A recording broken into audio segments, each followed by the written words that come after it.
বিসমিল্লাহির রহমানির রহিম। ১৪০০ বছর আগে পৃথিবী আবারও অন্ধকারে ছেয়ে গিয়েছিল। আজকের মতোই জুলুম বেড়ে গিয়েছিল, স্তব্ধ হয়ে গিয়েছিল ন্যায় বিচার। এমন এক দিনে এই পৃথিবীতে জন্ম নিয়েছিলেন এক ইয়েতিম শিশু, মোহাম্মদ সাল্লাল্লাহু আলাইহি ওয়াসাল্লাম। আমরা তার জীবনের এমন কিছু অংশ নিয়ে কথা বলবো যা আপনারা আগে কখনো শোনেননি। এটি কেবল তার জীবন কাহিনী নয়, এটি পৃথিবীতে আল্লাহর দ্বীন ইসলামের জন্মের গল্প। এটি কুরআন নাজিল হওয়ার গল্প। তিনি ছিলেন এক জীবন্ত কুরআন, তিনি ছিলেন বাস্তব জীবনের ইসলাম। তাকে ছাড়া মহাবিশ্বের এই কিতাবটি একটি রহস্য হয়েই থাকত, যা পড়া বা বোঝা যেত না। আপনারা দেখছেন স্টোরি বাংলা। আমরা আমাদের রমজান সিরিজ শুরু করেছি, যেখানে আপনারা আমাদের নবী এবং তার সাহাবীদের আরও কাছ থেকে জানতে পারবেন। এখনই চ্যানেলটি সাবস্ক্রাইব করুন, ভিডিওটি লাইক দিন এবং কমেন্টে লিখে আমাদের সমর্থন করুন। যদি আপনারা প্রস্তুত থাকেন তবে চলুন শুরু করা যাক। সপ্তম শতাব্দী, আরব উপদ্বীপের হৃদয়ে মরুভূমির মাঝখানে একটি শহর গড়ে উঠছিল, মক্কা। কিন্তু এই শহরের ঠিক কেন্দ্রে পাথরের তৈরি একটি পবিত্র স্থাপনা ছিল, কাবা। শহরে মূর্তিদের ছায়ার নিচে মরুভূমির বাতাস বইছিল, কারণ কাবার চারপাশে শত শত মূর্তি নীরবে দাঁড়িয়ে থাকত। একসময় ইব্রাহিম আলাইহিসসালাম এক আল্লাহর প্রতি বিশ্বাস নিয়ে যে কাবা তৈরি করেছিলেন, এখন সেটি যেন পাথর ও কাঠের মূর্তিতে ঘেরা এক বিস্মৃত সত্যের একাকী প্রহরী। মক্কা ছিল সমৃদ্ধ, এটি ছিল বাণিজ্য পথগুলোর মিলনস্থল, যেখানে কাফেলাগুলো থামত এবং হজের মৌসুমে বাজার বসত। মূর্তিগুলো কেবল বিশ্বাসী ছিল না, সেগুলো লাভের মাধ্যমও ছিল। প্রতি বছর মরুভূমির বিভিন্ন প্রান্ত থেকে আনা মূর্তিগুলো কাবার ভেতরে ও চারপাশে রাখা হতো এবং মানুষ সেগুলোর সামনে মাথা নত করত। কিন্তু সেখানে এমন কিছু ছিল যা দেখা যেত না। ইতিহাস তার নিঃশ্বাস চেপে ধরেছিল। সেই সময়ে ইয়েমেনে আকসুম সাম্রাজ্যের গভর্নর আব্রাহা আরব উপদ্বীপের সবচেয়ে শক্তিশালী নাম হতে চেয়েছিলেন। এই কারণে তিনি মক্কার খ্যাতির প্রতি ঈর্ষান্বিত ছিলেন। তিনি চেয়েছিলেন মানুষ যেন ইয়েমেনে হজে যায়। তিনি একটি বিশাল উপাসনালয় তৈরি করেছিলেন, কিন্তু কেউ সেখানে যেত না। তার ক্রোধ বেড়ে গেল এবং তিনি সিদ্ধান্ত নিলেন কাবা ধ্বংস করে দেবেন। তিনি ৬০,০০০ সৈন্যের এক বিশাল বাহিনী গঠন করলেন। তিনি ভারত থেকে হাতি নিয়ে এসেছিলেন। সেই সময়ে হাতি মানেই ছিল অপরাজ্যেয় শক্তি। বিশাল সেনাবাহিনী মক্কার দিকে যাত্রা শুরু করল। আকাশ কালো হয়ে গেল, মক্কা ভয়ে কাঁপছিল। যুদ্ধ করা অসম্ভব ছিল। মানুষ পাহাড়ে আশ্রয় নিল, কাবাকে তার ভাগ্যের ওপর ছেড়ে দেওয়া হলো। হাতিগুলো শহরের গেটে পৌঁছল, কিন্তু তখন অব্যাখ্যানীয় কিছু ঘটল। প্রধান বিশাল হাতিটি কাবার দিকে যেতে অস্বীকার করল। চাবুক কাজ করছিল না, চিৎকারও কোনো কাজে আসছিল না। হাতিগুলো হাঁটু গেড়ে বসে পড়ল এবং দিগন্তে আকাশ অন্ধকার হয়ে গেল। এক বিশাল পাখির ঝাঁক দেখা দিল। অগণিত ডানার শব্দ বাতাসের মতো কাছে চলে এলো। প্রতিটি পাখি তাদের ঠোঁটে ও নখরে ছোট ছোট পাথর বহন করছিল। পাথরগুলো সেনাবাহিনীর ওপর বৃষ্টির মতো পড়তে শুরু করল। আতঙ্ক, চিৎকার, বিশৃঙ্খলা। সৈন্যরা মাটিতে লুটিয়ে পড়ল, ঘোড়াগুলো পাগলের মতো ছুটতে লাগল। ৬০,০০০ সৈন্যের অপরাজ্যেয় বাহিনী কোনো মানুষের হাত স্পর্শ করা ছাড়াই এক অদৃশ্য শক্তির নিয়ন্ত্রণে পরাজিত হল। কাবা রক্ষা পেল। সেই বছরটি ইতিহাসে হস্তিবর্ষ বা ফিলের বছর নামে পরিচিতি পেল। আর সেই একে বছরে মক্কায় এমন এক শিশুর জন্ম হল, যে জন্মের আগেই তার বাবাকে হারিয়েছিল। ঠিক আজকের মতোই অন্ধকার ও হতাশায় নিমজ্জিত পৃথিবীতে সেই ইয়েতিম শিশুটিকে মানবজাতির জন্য রহমত হিসাবে পাঠানো হয়েছিল। কেবল একটি শহরের ভাগ্য নয়, বরং একটি পুরো যুগের ভাগ্য পরিবর্তন করতে। মোহাম্মদ সাল্লাল্লাহু আলাইহি ওয়াসাল্লাম তার মা আমিনা বলেছিলেন যে সেই জন্মটি এক অসাধারণ প্রশান্তির মধ্যে হয়েছিল। এটি কোনো বোঝা বহন করার মতো ছিল না, বরং রহমত বহন করার মতো ছিল। সেই রাতে কাবার মূর্তিগুলো পড়ে গিয়েছিল। সিরিয়ার ভূমির দিকে একটি আলো দেখা গিয়েছিল, যা দূরের প্রাসাদগুলোকে আলোকিত করে দিয়েছিল। হাজার বছর ধরে জ্বলতে থাকা পারস্যের অগ্নি উপাসকদের আগুন নিভে গিয়েছিল। পারস্য প্রাসাদের স্তম্ভগুলো কেঁপে উঠেছিল। দজলা নদী উপচে পড়েছিল। আকাশে একটি নক্ষত্র উজ্জ্বল হয়ে উঠেছিল। সেই সময়ে ইহুদিরা দীর্ঘকাল ধরে একজন নতুন নবী বা ত্রাণকর্তার অপেক্ষা করছিল, যা তাদের পবিত্র কিতাবগুলোতে ভবিষ্যদ্বাণী করা হয়েছিল। সেই বিশেষ রাতের অলৌকিক ঘটনাগুলো তাদের বিশ্বাসকে দৃঢ় করেছিল যে একজন নতুন নবীর সময় চলে এসেছে। উত্তেজনার সাথে তারা এই অঞ্চলের সমস্ত হিব্রু ও ইহুদি শিশুদের সম্পর্কে তথ্য সংগ্রহ করতে শুরু করল, এই আশায় যে তারা তাদের প্রতীক্ষিত নবীকে চিনতে পারবে। প্রথম দিকে এই তল্লাশি কেবল হিব্রু ও ইহুদি শিশুদের মধ্যে সীমাবদ্ধ ছিল। তারা বুঝতে পারেনি যে অনাগত ভবিষ্যতের নবী আসলে একজন আরব হবেন। কিন্তু তার শিকড় ছিল ইসমাইল আলাইহিসসালামের বংশধরের কাছে। মোহাম্মদ ছিলেন ইব্রাহিমের বংশধর, এবং তিনি ছিলেন ইব্রাহিমের দোয়ার উত্তর। এই জন্ম কোনো সাধারণ জন্ম ছিল না। এটি ছিল সেই রাত যখন মানব ইতিহাসের দিক পরিবর্তন হয়ে গিয়েছিল। কেউ তখনও জানত না মূর্তিতে ভরা একটি শহরের মাঝখানে এমন এক আলোর জন্ম হয়েছে যা মানবজাতিকে অন্ধকার থেকে বের করে আনবে। আর তার প্রথম নিঃশ্বাস থেকেই এই আলো ইতিহাসের প্রবাহ পরিবর্তন করতে শুরু করেছিল। হস্তি ঘটনার পর খুব বেশি সময় পার হয়নি। কাবা তখনও দাঁড়িয়েছিল, কিন্তু সত্য তখনও ঢাকা ছিল। এতিম হিসাবে জন্ম নেওয়া এই শিশুর একজন দুধ মায়ের প্রয়োজন ছিল। ইসলামের আগে আরবদের মধ্যে শিশুদের শহরের বাইরে দুধ মায়ের কাছে পাঠানোর প্রথা ছিল। এটি করা হতো তাদের উন্নত স্বাস্থ্য ও শক্তির জন্যে। তবে হালিমা সাদিয়া যখন কোনো শিশুকে লালন পালনের জন্য মক্কা এলেন, তখন প্রথমে তিনি মুহাম্মদকে নিতে চাননি, কারণ তিনি ছিলেন এতিম। কিন্তু অন্য কোনো উপায় না থাকায় তিনি তাকে গ্রহণ করলেন। যে মুহূর্তে তিনি মুহাম্মদের দায়িত্ব নিলেন, তার কাছে কল্যাণ ও বরকত চলে এলো। যদিও তিনি আগে দারিদ্র্য ও কষ্টের মধ্যে জীবনযাপন করতেন, হঠাৎ করেই তিনি সুখ আর স্বাচ্ছন্দ্য খুঁজে পেলেন। তার শুকনো বুক দুধে ভরে গেল। তার ভেড়া ও উঁটেরগুলো চারণভূমি সবুজ ও সতেজ হয়ে উঠল। তার চারপাশের মানুষ এই আশ্চর্যজনক পরিবর্তন লক্ষ্য করল। হালিমা ও তার স্বামী হারিস অবাক হয়ে বললেন, কি এক বরকতময় শিশু আমাদের দেওয়া হয়েছে। রাসূলুল্লাহ সাল্লাল্লাহু আলাইহি ওয়াসাল্লাম বনি সাদ গোত্রে প্রসিদ্ধ ও প্রাঞ্জল আরবি শিখেছিলেন। পরবর্তীতে তিনি সবচেয়ে সাবলীল বক্তা হয়েছিলেন। যখন রাসূলুল্লাহ সাল্লাল্লাহু আলাইহি ওয়াসাল্লাম বনি সাদ গোত্রের শিশুদের সাথে খেলছিলেন, তখন জিবরিল আলাইহিস সালাম তার কাছে এলেন। তিনি তাকে নিয়ে মাটিতে শুইয়ে দিলেন। এরপর তিনি তার বুক চিরে হৃৎপিণ্ড বের করলেন। সেখান থেকে একটি ছোট জমাট রক্ত বের করে বললেন, এটি তোমার ভেতরের শয়তানের অংশ। এরপর তিনি হৃৎপিণ্ডটি একটি সোনার পাত্রে জমজম পানি দিয়ে ধুয়ে আবার যথাস্থানে বসিয়ে দিলেন। শিশুরা দৌড়ে তার মায়ের কাছে গিয়ে বলল, মুহাম্মদকে মেরে ফেলা হয়েছে। তার মা দ্রুত তার কাছে গিয়ে দেখলেন তার গায়ের রং বদলে গেছে। কয়েক বছর কেটে গেল এবং মুহাম্মদ সাল্লাল্লাহু আলাইহি ওয়াসাল্লাম তার দুধ মা হালিমার তত্ত্বাবধানে বড় হতে লাগলেন। কিন্তু যখন তার মায়ের কাছে ফিরে যাওয়ার দিন এলো, হালিমা না চাইলেও এই সুন্দর শিশুটিকে মক্কায় ফিরিয়ে আনলেন। ছোট মুহাম্মদ সবেমাত্র তার মায়ের সাথে পুনর্মিলিত হয়েছিলেন, কিন্তু নিয়তি তাদের আবার আলাদা করে দিল। যখন তার বয়স মাত্র 6 বছর, তার মা আমিনা অসুস্থ হয়ে মারা গেলেন এবং তাকে সম্পূর্ণ এতিম করে রেখে গেলেন। একটি শিশুর পক্ষে বহন করা কঠিন এসব বোঝা খুব অল্প বয়সেই মোহাম্মদের কাঁধে এসে পড়ল। মোহাম্মদ সাল্লাল্লাহু আলাইহি ওয়াসাল্লামকে তার দাদা আব্দুল মুত্তালিব খুব ভালোবাসা দিয়ে নিজের কাছে রাখলেন। আব্দুল মুত্তালিব ছিলেন অত্যন্ত সম্মানিত ও প্রভাবশালী মানুষ। তার কোনো সন্তানও ভয়ে তার বিশেষ আসনে বসতে সাহস পেত না। কিন্তু এই ছোট্ট এতিম শিশুটি তার পাশে খুব স্বাচ্ছন্দ্যে বসত। তার দাদা তার মধ্যে বড় কিছু হওয়ার লক্ষণ দেখেছিলেন। কিন্তু যখন তার বয়স মাত্র 8 বছর, তার দাদাও মারা গেলেন। মৃত্যুর আগে তিনি তাকে তার চাচা আবু তালিবের জিম্মায় দিয়ে গেলেন। তার চাচা তাকে নিজের সুরক্ষায় নিলেন। মা ও দাদার মতো একের পর এক কষ্ট রাসূলুল্লাহ সাল্লাল্লাহু আলাইহি ওয়াসাল্লামের জীবনে আসতে লাগল। ছোটবেলা থেকেই তিনি বাবার ভালোবাসা ছাড়াই বড় হয়েছেন এবং বারবার দুঃখের স্বাদ পেয়েছেন। এই পরীক্ষা আর কষ্টগুলো তাকে কোমল হৃদয়ের এবং গভীরভাবে সচেতন করে তুলেছিল, কারণ দুঃখ অহংকারকে জ্বালিয়ে দেয়। এটি তাকে এমন এক জীবন দিয়েছিল যেখানে হিংসা, দম্ভ এবং গর্ব তার ধারে কাছেও আসতে পারত না।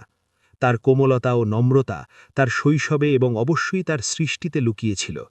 তিনি রাখাল হিসাবে কাজ করতেন, তিনি একা থাকতেন, তিনি নীরবতা শিখেছিলেন। একাকিত্বই ছিল তার শিক্ষক। যুবন মোহাম্মদ মরুভূমির নিস্তব্ধতায় রাখাল হিসাবে কাজ করতেন। ভেড়া নিয়ে তিনি ঘণ্টার পর ঘণ্টা হাঁটতেন। তিনি আকাশের দিকে তাকিয়ে ভাবতেন। তিনি নিজের ভেতরে প্রশ্ন করতেন, কিন্তু উত্তর পাওয়ার সময় তখনও আসেনি। 9 থেকে 12 বছর বয়সে তিনি তার চাচার সাথে সিরিয়ায় এক ব্যবসায়িক সফরে গিয়েছিলেন। কাফেলা যখন সামনে এগোচ্ছিল, তখন বাহিরা নামক এক সন্ন্যাসীর মঠের পাশ দিয়ে তাদের পথ অতিক্রম করছিল। এই সন্ন্যাসী ছিলেন একজন পণ্ডিত, যিনি বহু বছর ধরে পুরানো পবিত্র কিতাবগুলো অধ্যয়ন করেছিলেন। সেই কিতাবগুলোতে তিনি বারবার এক ভবিষ্যৎবাণী পড়েছিলেন যে ঈসা আলাইহিস সালামের পর শেষ নবী আসবেন এবং এমন কিছু চিহ্ন থাকবে যা তার দিকে নির্দেশ করবে। নিজের জানালা দিয়ে সন্ন্যাসী কাফেলাটি লক্ষ্য করছিলেন এবং যা দেখলেন তাতে তিনি স্তব্ধ হয়ে গেলেন।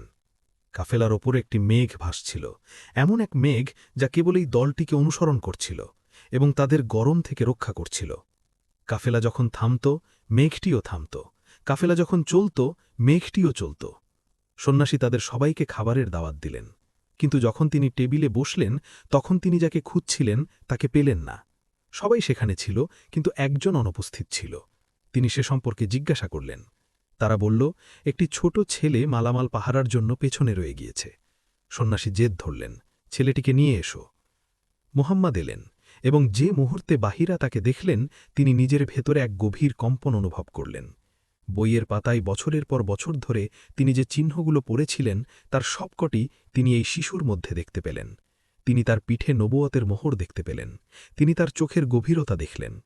তিনি আবু তালিবের দিকে ফিরে বললেন, এই শিশুটিকে ফিরিয়ে নিয়ে যান, তাকে রক্ষা করুন। যদি ইহুদিরা তাকে চিনে ফেলে তবে তারা তার ক্ষতি করতে পারে। ভবিষ্যতে তার জন্য এক মহৎ মিশন অপেক্ষা করছে। তার চাচা তাকে নিয়ে যাত্রা অব্যাহত রাখলেন।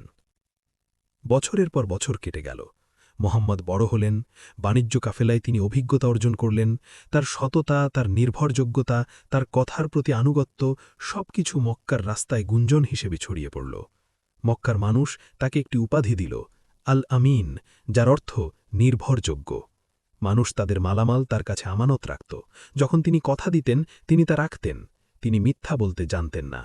এই নামটি তার জন্য কেবল কোনো পদক ছিল না, এটি ছিল তার চরিত্র, তার পরিচয়। আর এই পরিচয়ই তাকে এক অপ্রত্যাশিত দরজার দিকে নিয়ে গেল, খাদিজার কাছে, যিনি ছিলেন মক্কার অন্যতম সম্মানিত ও ধনী ব্যবসায়ী নারী। বিশাল সম্পদের অধিকারী হওয়া সত্ত্বেও খাদিজা ছিলেন অত্যন্ত বিনয়ী এবং পবিত্র। এমনকি ইসলামের আগেও মক্কায় তিনি তাহিরা বা পবিত্রা নামে পরিচিত ছিলেন। তার বয়স ছিল 40 বছর, আর আমাদের নবীর বয়স ছিল 25। যখন তিনি সিরিয়ায় তার কাফেলা নিয়ে যাওয়ার জন্য কাউকে খুঁজছিলেন, আবু তালিব তার ভাতিজার নাম প্রস্তাব করলেন। খাদিজা কোনো দ্বিধা ছাড়াই প্রস্তাবটি গ্রহণ করলেন, কারণ তিনি মোহাম্মদ সম্পর্কে শুনেছিলেন। কাফেলা পাঠানোর সময় খাদিজা তার দাস মায়েশারাকে ডেকে বললেন, ফিরে না আসা পর্যন্ত মোহাম্মদের উপর নজর রেখো। যখন তারা ফিরে এলো এবং সফরের সময় কি কি ঘটেছিল শুনল, তখন আসমানে লিখিত সিদ্ধান্তটি তার হৃদয়ে গেঁথে গেল। বিয়ের প্রস্তাব আমাদের মা খাদিজার পক্ষ থেকেই নবীর কাছে গিয়েছিল। খাদিজা ছিলেন 2 সন্তানের জননী, এক বিধবা নারী। যদিও তিনি অনেক প্রস্তাব পেয়েছিলেন, তিনি তার সবকটি প্রত্যাখ্যান করেছিলেন। আল্লাহ তাকে প্রস্তুত করেছিলেন তার হৃদয়ের পবিত্রতা ও উদারতার কারণে, যাতে তিনি তার নবীর স্ত্রী এবং একজন ভবিষ্যৎ সাহায্যকারী হতে পারেন, যিনি নবুয়তের ভারী বোঝা বহন করবেন। আর এভাবেই মক্কার সবচেয়ে পবিত্র নারী, মক্কার সবচেয়ে নির্ভরযোগ্য পুরুষকে বিয়ে করলেন। সেই সময়ে আরবদের মধ্যে বহুবিবাহ প্রচলিত ছিল, কিন্তু মুহাম্মদ খাদিজার মৃত্যু পর্যন্ত পূর্ণ 25 বছর কেবল তার সাথেই বিবাহিত ছিলেন। তাদের ঘর যেন জান্নাতের একটি কোণে পরিণত হয়েছিল। তাদের 6টি সন্তান দান করা হয়েছিল, যেন জান্নাতের 6টি ফল। তাদের প্রথম সন্তান কাসিম বেশিদিন বেঁচে থাকেনি। তারা তাদের প্রথম মেয়ের নাম রাখলেন জাইনাব। তার নামের অর্থ ছিল পিতার অলঙ্কার। এই নাম দেওয়ার মাধ্যমে নবী সেই সময়ের দ্বন্দ্বকার মানসিকতার বিরুদ্ধে দাঁড়িয়েছিলেন, যখন কন্যা সন্তানদের জ্যান্ত কবর দেওয়া হতো। এটি যেন বলার মতো ছিল যে কন্যারা একটি পরিবার ও সমাজের সৌন্দর্য। বছর কেটে গেল। মুহাম্মদ 40 বছরের কাছাকাছি পৌঁছালেন এবং তার ভেতরে কিছু একটা বাড়তে থাকল। মক্কার মূর্তিগুলোর প্রতি, শির্ক এবং ভ্রান্ত বিশ্বাসের প্রতি তার অস্বস্তি আরও গভীর হল। তিনি উত্তর খুঁজছিলেন, কিন্তু জানতেন না কোথায় পাবেন। তিনি হেরা গুহায় যেতেন, সাথে পানি ও খাবার নিতেন। সেখানে ঘণ্টার পর ঘণ্টা, কখনো কখনো দিনের পর দিন কাটাতেন। গভীর চিন্তায় তিনি সময় পার করতেন। গুহার আবছা অন্ধকারে তিনি তারার দিকে তাকিয়ে থাকতেন এবং অপেক্ষা করতেন।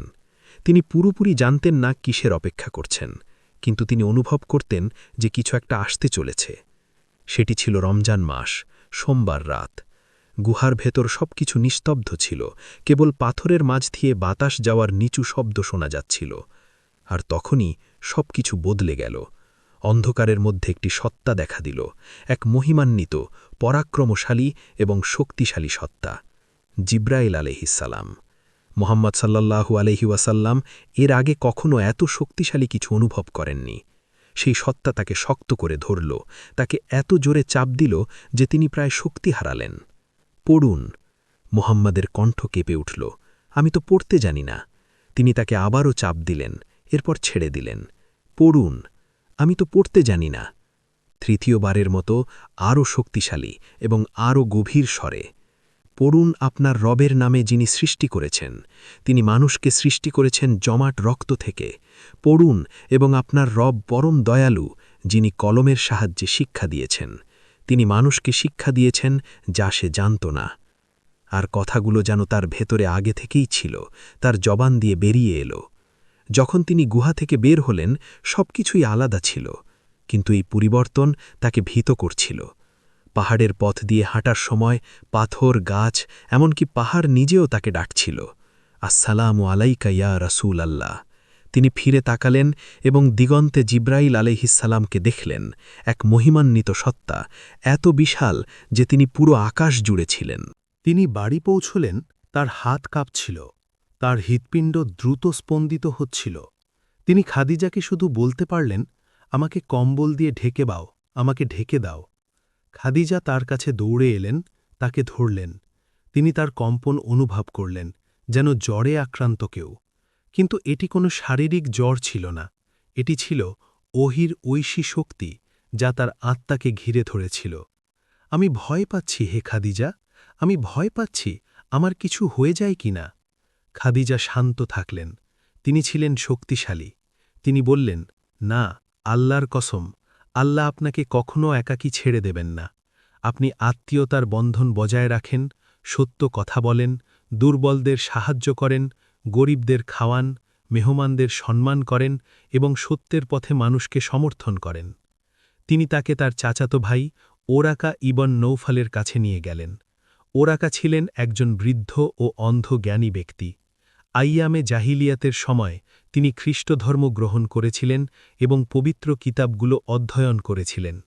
মোহাম্মদ সাল্লাল্লাহু আলাইহি ওয়াসাল্লাম তাকে যা ঘটেছিল তা বললেন। ওরাকার মুখ উত্তেজনায় বদলে গেল। আনন্দ এবং গভীর বিষাদ উভয়ই তার মুখে ফুটে উঠল। তিনি বললেন, ইনি সেই জিব্রাইল যিনি মূসার কাছে এসেছিলেন। হায়, আমি যদি যুবক হতাম! হায়, আমি যদি বেঁচে থাকতাম যখন আপনার কওম আপনাকে মক্কা থেকে বের করে দেবে।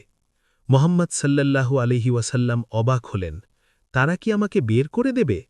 ওরাকা মাথা নিচু করলেন, আপনার মতো বার্তা নিয়ে কেউ আসেনি যে শত্রুতার সম্মুখীন হয়নি।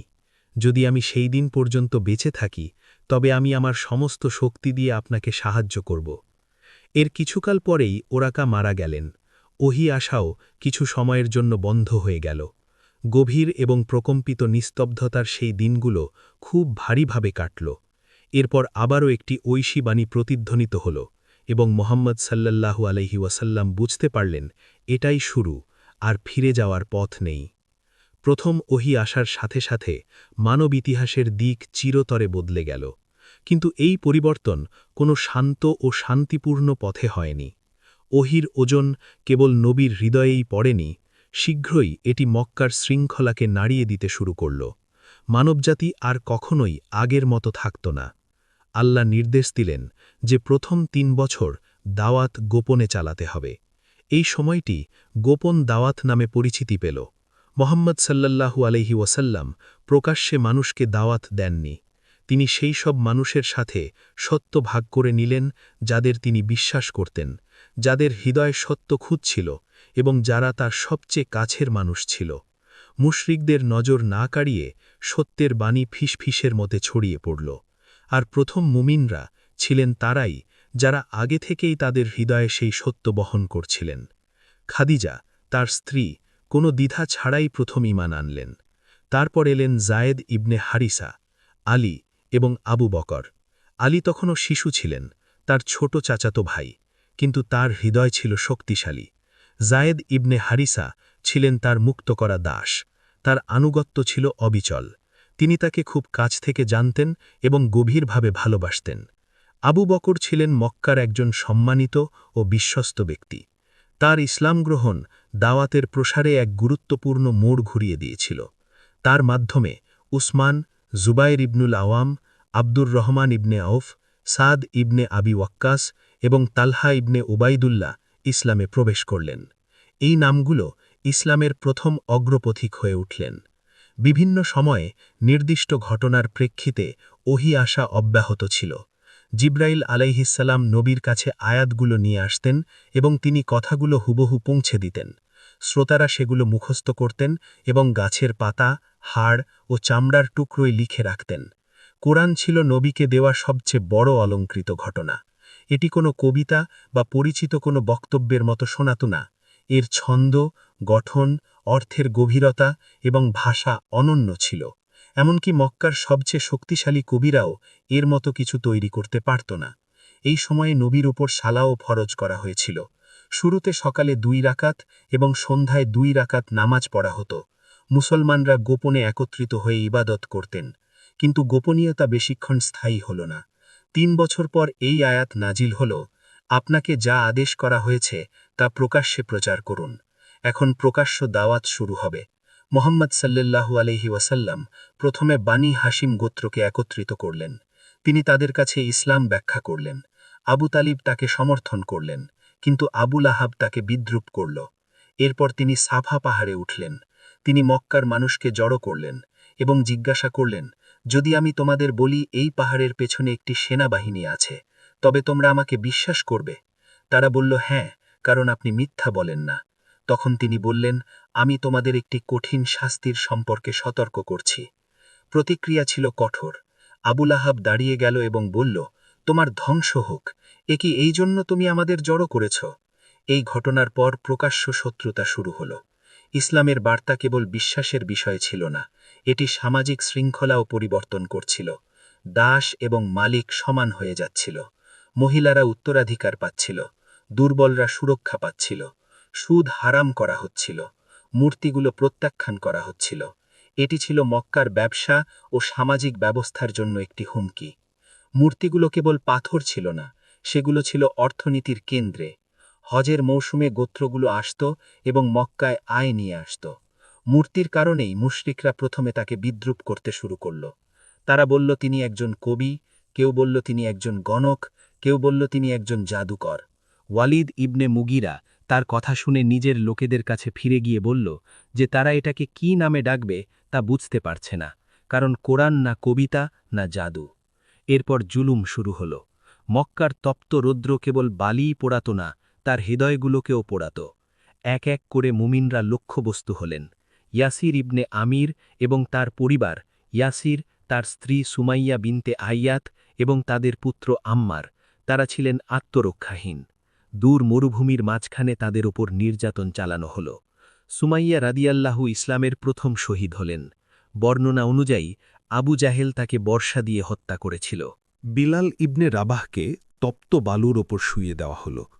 তার বুকের ওপর এক বিশাল পাথর রাখা হল। তার কাছে কেবল একটি জিনিস চাওয়া হয়েছিল, লাত ও উজ্জার ইবাদত কর। কিন্তু তার জবান থেকে কেবল একটি শব্দই বের হচ্ছিল, আহাদ, আহাদ, অর্থাৎ আল্লাহ এক। খাব্বাব ইবনুল আরাদকে জ্বলন্ত কয়লার ওপর শুইয়ে দেওয়া হয়েছিল। তার পিঠ পুড়ে গিয়েছিল। বহু বছর পর যখন তিনি তার পিঠ দেখিয়েছিলেন, হাদিসের কিতাবে বর্ণিত হয়েছে যে তার চামড়া কয়লার মতো হয়ে গিয়েছিল। আর মুসাব ইবনে উমায়ের, তিনি ছিলেন মক্কার অন্যতম ধনী যুবক। তিনি রেশম ও বিলাসিতার মধ্যে বড় হয়েছিলেন। যখন তিনি মুসলিম হলেন, তার পরিবার তাকে ঘরের ভেতর তালাবদ্ধ করে রাখল। তারা তার সমস্ত সম্পদ কেড়ে নিল, তাকে ক্ষুধার্ত অবস্থায় ফেলে রাখল। তিনি একজন ধনী যুবক থেকে তালি দেওয়া কাপড় পরা এক ঈমানদার মানুষে পরিণত হলেন। আর অবশ্যই আল্লাহর রসূল মোহাম্মদ সাল্লাল্লাহু আলাইহি ওয়াসাল্লাম, যেহেতু তিনি তার চাচা আবু তালিবের গোত্রীয় সুরক্ষায় ছিলেন, তারা সরাসরি তাকে হত্যা করার সাহস পেত না। কিন্তু সেখানে ছিল অপমান, বিদ্রূপ, মানসিক যুদ্ধ এবং বিভিন্ন ধরনের নির্যাতন। যখন তিনি সিজদায় থাকতেন, তারা তার পিঠের ওপর উটের নাড়ি ভুড়ি ছুড়ে দিত। তিনি যে পথে হাঁটতেন, সেখানে তারা কাঁটা বিছিয়ে রাখত। তারা বলত তিনি একজন জাদুকর, কবি বা পাগল। এরপর একদিন মুশরিকরা একটি তথাকথিত যৌক্তিক প্রস্তাব দিল, আপনি 1 বছর আমাদের উপাস্যদের ইবাদত করুন এবং আমরা 1 বছর আপনার রবের ইবাদত করব। একটি আপোষ, একটি মাঝপথ, একটি ছাড়। কিন্তু উত্তর দিতে দেরি হল না। কুরআন থেকে সূরা আল কাফিরুন নাজিল হল। বলুন, ওহে কাফেররা, আমি তার ইবাদত করি না যার ইবাদত তোমরা করো, আর তোমরাও তার ইবাদতকারী নও যার ইবাদত আমি করি। এই সূরাটি কেবল একটি প্রত্যাখ্যান ছিল না, এটি ছিল তাওহীদের ঘোষণা। এটি ছিল এমন এক ঘোষণা যে কোনো আপোষ হবে না। এটি ছিল এক ঘোষণা যে ঈমান ও শিরকের মধ্যে কোনো মাঝামাঝি জায়গা নেই। মক্কা অন্ধকার ছিল, কিন্তু সেদিন একটি বিষয় পরিষ্কার হয়ে গিয়েছিল। ঈমানকে নির্যাতনের মাধ্যমে স্তব্ধ করা যায় না, আর সত্য কখনো আপোষের টেবিলে বসে না। যখন নির্যাতন সহ্য ক্ষমতার বাইরে চলে গেল, নবী সাল্লাল্লাহু আলাইহি ওয়াসাল্লাম মুসলমানদের আবিসিনিয়ায় হিজরত করার কথা বললেন। সেখানে একজন ন্যায়পরায়ণ রাজা আছেন, তিনি কারোর ওপর জুলুম করেন না। প্রথম হিজরত এভাবেই শুরু হল। মুসলমানরা গোপনে চলে গেলেন। যখন মুশরিকরা এ সম্পর্কে জানতে পারল, তারা তাদের তাড়া করল। তারা আবিসিনিয়ার রাজা নাজ্জাশের কাছে একটি প্রতিনিধি দল পাঠাল এবং মুসলমানদের ফিরিয়ে দেওয়ার দাবি করল। কিন্তু নাজ্জাশী উভয় পক্ষের কথা শুনলেন। জাফর ইবনে আবি তালিব দাঁড়িয়ে কথা বললেন। তিনি জাহিলিয়াতের সময়কার বর্ণনা দিলেন। ইসলামের যে পরিবর্তন এনেছে তা ব্যাখ্যা করলেন। এরপর তিনি সূরা মারিয়ামের আয়াতগুলো তেলাওয়াত করলেন, ঈসা আলাইহিসসালামের জন্ম সংক্রান্ত আয়াতগুলো। নাজ্জাশীর চোখে পানি ভরে গেল। তিনি বললেন, এই বার্তা এবং ঈসা যে বার্তা এনেছিলেন তা একই উৎস থেকে এসেছে। তিনি মুসলমানদের ফিরিয়ে দিলেন না। আবিসিনিয়া হিজরত ইসলামের প্রথম রাজনৈতিক সফলতা হয়ে রইল। প্রথমবারের মতো একটি ছোট্ট সম্প্রদায় মক্কার বাইরে নিরাপদ আশ্রয় খুঁজে পেল। কিন্তু মক্কায় লড়াই তখনও শেষ হয়নি।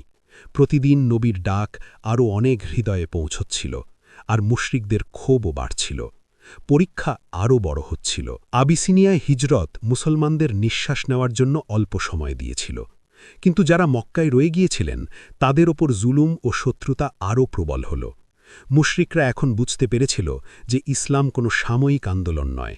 এই ডাক ছড়িয়ে পড়ছে, এটি শিকড় গাড়ছে, এটি সমাজের নিচু স্তর থেকে উচ্চ স্তর পর্যন্ত মানুষের কাছে পৌঁছচ্ছে। মক্কার নেতারা একত্রিত হলেন। তারা এই বার্তাকে থামানোর জন্য যা কিছু প্রয়োজন তা করার সিদ্ধান্ত নিলেন।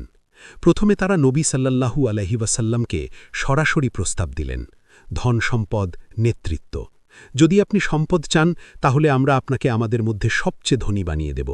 যদি আপনি নেতৃত্ব চান তাহলে আমরা আপনাকে আমাদের নেতা বানিয়ে দেব।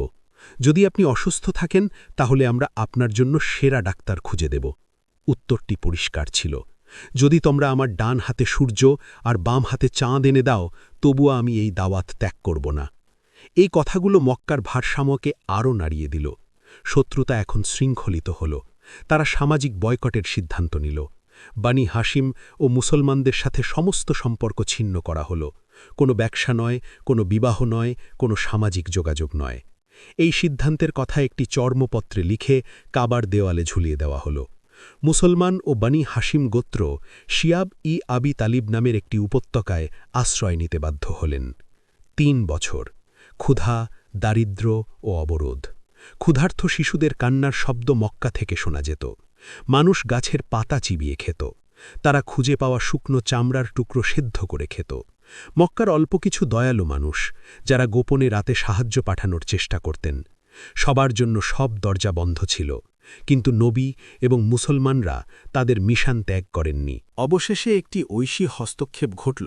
সেই চর্মপত্রটি যাতে বয়কটের সিদ্ধান্ত লেখা ছিল তা পোকায় খেয়ে ফেলেছিল।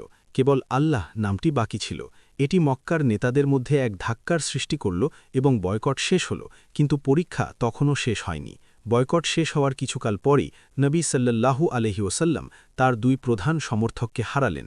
খাদিজা মারা গেলেন, আবু তারিবও মারা গেলেন। সেই বছরটি আমুল হুজন বা দুঃখের বছর হিসেবে পরিচিতি পেল। খাদিজা ছিলেন তার সবচেয়ে বড় সমর্থক, তার বিশ্বস্ত সঙ্গী, তার প্রশান্তির উৎস। আবু তালিব ছিলেন সেই ঢাল যা তাকে মক্কার গোত্রীয় ব্যবস্থার মধ্যে সুরক্ষা দিত। এখন 2 প্রধান অবলম্বনই চলে গেল। চাপ আরও বাড়ল।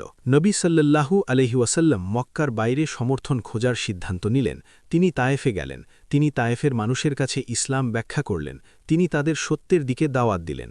কিন্তু উত্তর এলো বিদ্রুপ আর পাথরের মাধ্যমে। শহরের নেতারা তাকে অপমান করল। তারা তার পেছনে রাস্তার বখাটে ছেলেদের লেলিয়ে দিল। তাকে পাথর মারা হলো। তার পা রক্তে ভিজে গেল। তিনি সেখানে একটি বাগানে আশ্রয় নিলেন। সেখানে তিনি মানব ইতিহাসের অন্যতম গভীর আত্মসমর্পণের দোয়া করলেন। হে আল্লাহ, আমি আমার দুর্বলতা ও অসহায়ত্বের অভিযোগ আপনার কাছে করছি। যদি আপনি আমার উপর রাগান্বিত না হন, তবে আমি আমার কষ্টের পরোয়া করি না।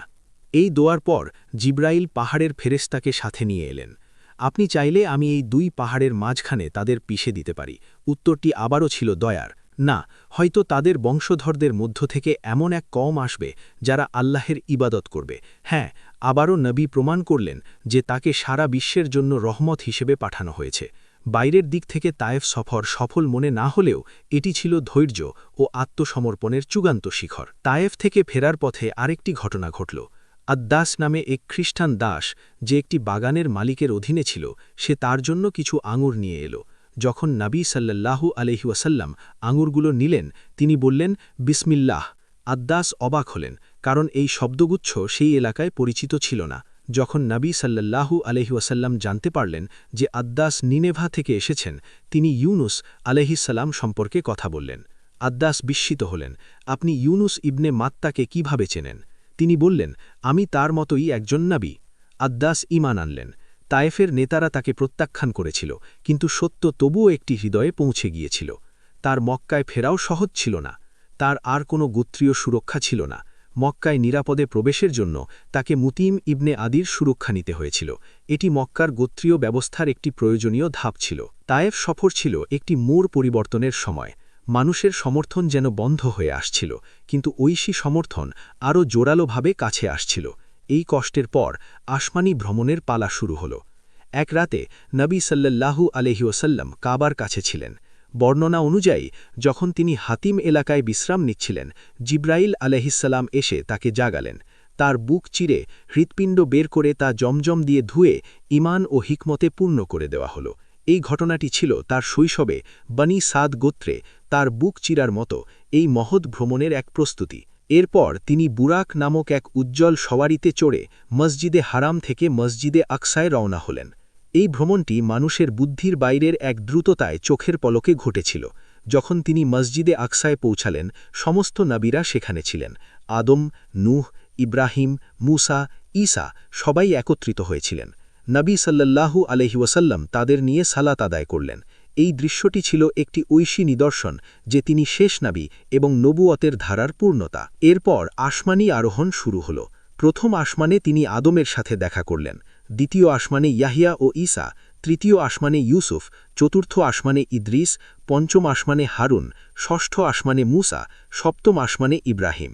প্রত্যেক নবী তাকে অভ্যর্থনা জানালেন এবং স্বাগত জানালেন। মূসা তার উম্মাত সম্পর্কে প্রশ্ন করলেন। এই কথোপকথনটি পরবর্তীতে আবারও ফিরে আসবে যখন সালাত ফরজ করা হল। সপ্তম আসমানের পর তিনি বাইতুল মামুরে পৌঁছালেন। প্রতিদিন সেখানে ৭০,০০০ ফেরেশতা ইবাদত করেন এবং তারা আর ফিরে আসেন না। এরপর তিনি সিদরাতুল মুনতাহায় পৌঁছালেন। এটি এমন এক বিন্দু যেখানে সৃষ্টির সমস্ত জ্ঞান শেষ হয়ে যায়, যেখানে এমনকি ফেরেশতারাও আর এগোতে পারেন না। জিব্রাইল আলাইহিসসালাম সেখানে থেমে গেলেন। আমি যদি এই বিন্দুর বাইরে যাই তবে আমি পুড়ে যাব, তিনি বললেন। কিন্তু নবী সাল্লাল্লাহু আলাইহি ওয়াসাল্লাম একাই এগিয়ে গেলেন। তাকে ঐশী সান্নিধ্যের কাছে নিয়ে আসা হল। সেখানে তার উম্মতের জন্য প্রথমে প্রতিদিনের ৫০ ওয়াক্ত সালাত ফরজ করা হয়েছিল। ফেরার পথে তার সাথে মূসা আলাইহিসসালামের দেখা হল। মূসা আলাইহিসসালাম বললেন যে তার উম্মত এটি সহ্য করতে পারবে না এবং তাকে তার রবের কাছে ফিরে যাওয়ার পরামর্শ দিলেন। এভাবে কয়েকবার যাওয়া আসা ঘটল। শেষে ৫ ওয়াক্ত সালাত ফরজ করা হল, কিন্তু সাওয়াবের দিক থেকে সেগুলো ৫০ ওয়াক্ত হিসেবেই লেখা হল। এটি ছিল উম্মতের জন্য মেরাজের উপহার। মেরাজ কেবল একটি ভ্রমণ ছিল না, এটি ছিল তায়েফের পাথরের আঘাতের পর এক সান্ত্বনা। আসমানের দরজাগুলো খুলে দেওয়া হয়েছিল।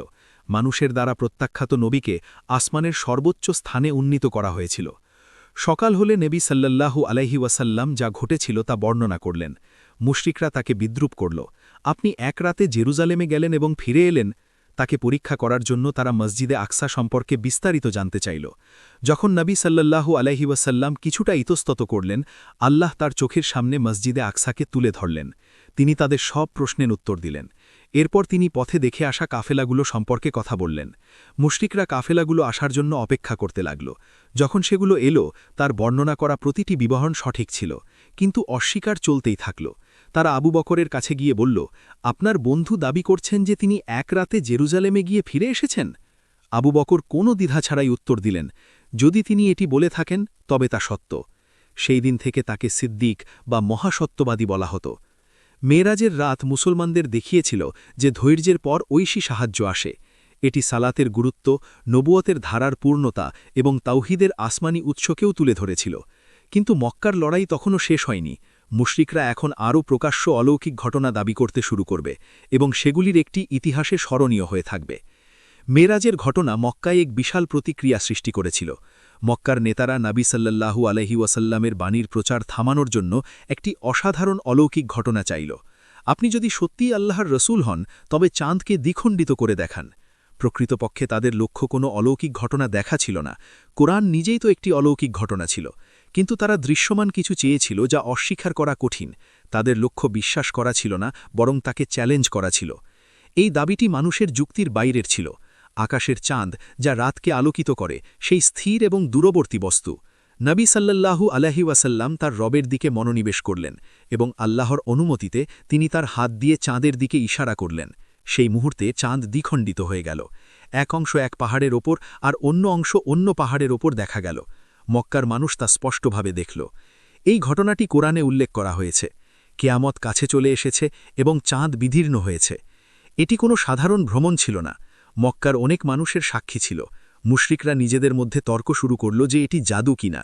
কেউ বলল, এটি জাদু, মোহাম্মদ আমাদের উপর জাদু করেছেন। অন্যরা বলল, যদি এটি জাদু হয় তাহলে শহরের বাইরের কাফেলাগুলোরও এটি দেখার কথা, চলুন তাদের জিজ্ঞাসা করি।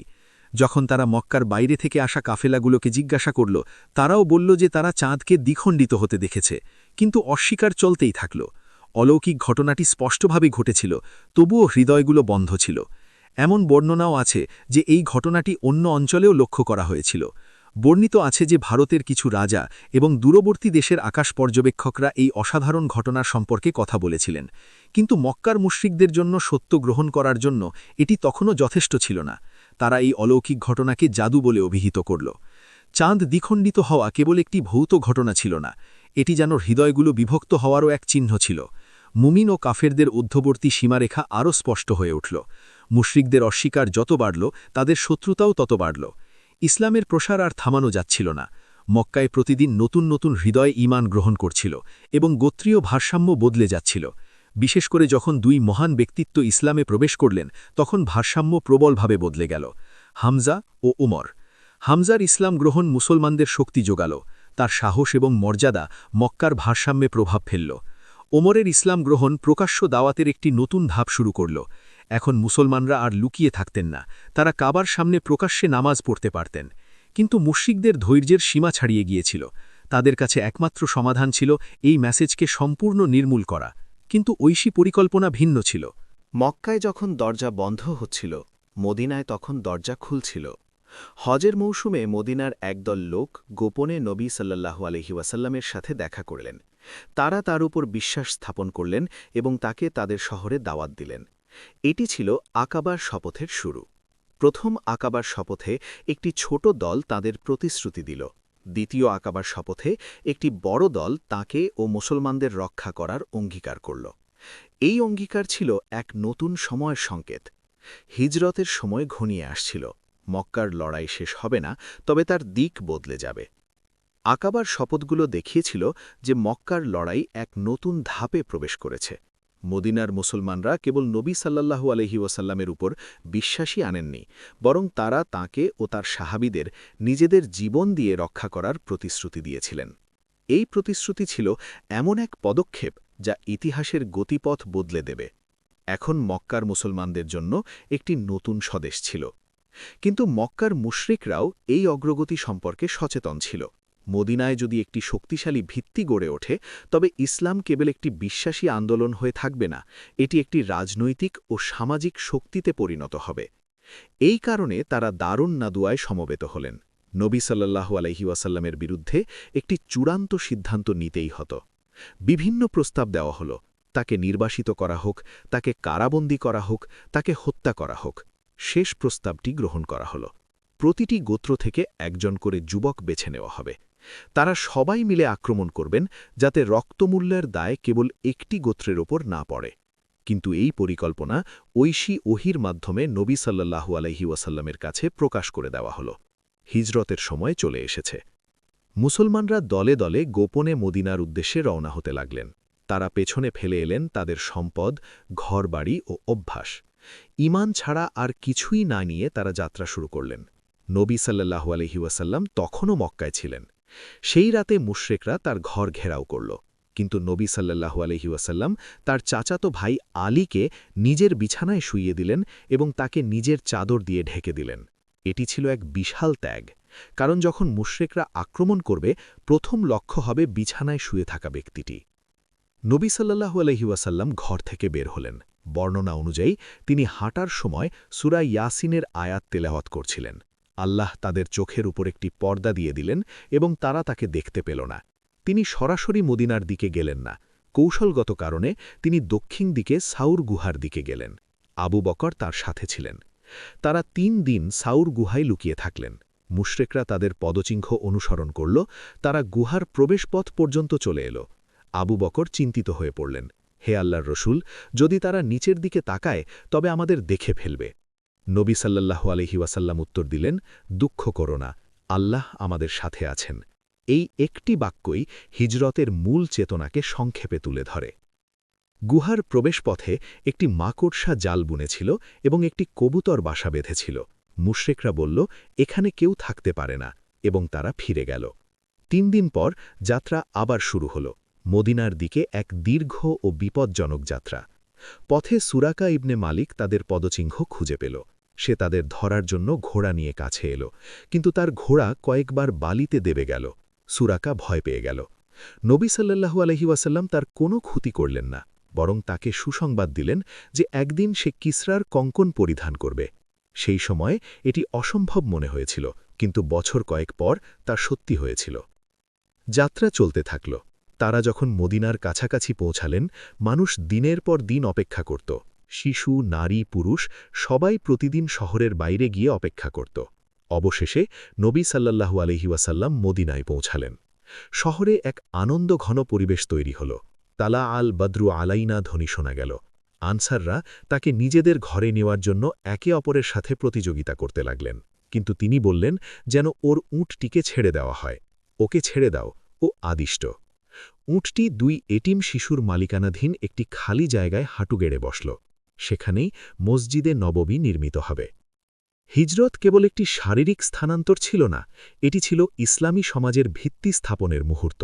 মক্কার সময়কাল ছিল জুলুম ও ধৈর্যের সময়। মদিনার সময়কাল হবে রাষ্ট্র গঠন, শৃঙ্খলা ও সামাজিক নির্মাণের সময়।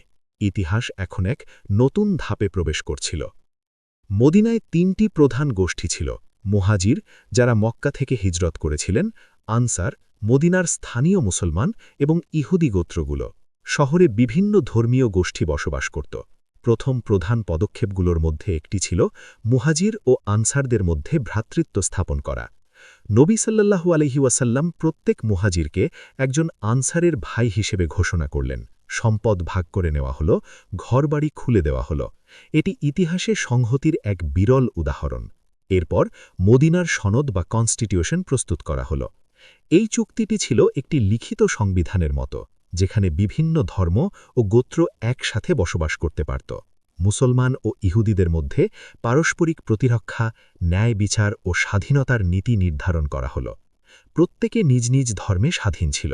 বাইরের শত্রুর বিরুদ্ধে শহরকে একযোগে রক্ষা করা হবে। ইতিহাসে এটিকে প্রথম লিখিত সামাজিক চুক্তিগুলোর মধ্যে একটি হিসেবে স্বীকৃত করা হয়। কিন্তু মদিনার সবকিছু শান্তিপূর্ণ ছিল না। সেখানে আরেকটি গোষ্ঠী ছিল, মুনাফিকরা। তারা ভেতরে সত্যিই বিশ্বাস করতেন না, কিন্তু বাইরে মুসলমান হিসেবে জাহির করতেন। তাদের নেতা ছিলেন আবদুল্লাহ ইবনে উবাই। মক্কা থেকে আসা শক্তিশালী ইসলামী আন্দোলন তাকে মদিনার নেতা হওয়া থেকে বাধা দিয়েছিল, যা তিনি পরিকল্পনা করেছিলেন। এই কারণে তিনি গোপন শত্রুতা পোষণ করতেন। মদিনার সময়কাল কেবল সামাজিক সংগঠন নিয়েই ছিল না, এটি ওহী আসার এক নিবিড় সময়ও ছিল। কোরআনের আয়াতগুলো ইবাদত, সামাজিক আইন, পারিবারিক জীবন এবং যুদ্ধ ও শান্তির নিয়মগুলো গঠন করছিল।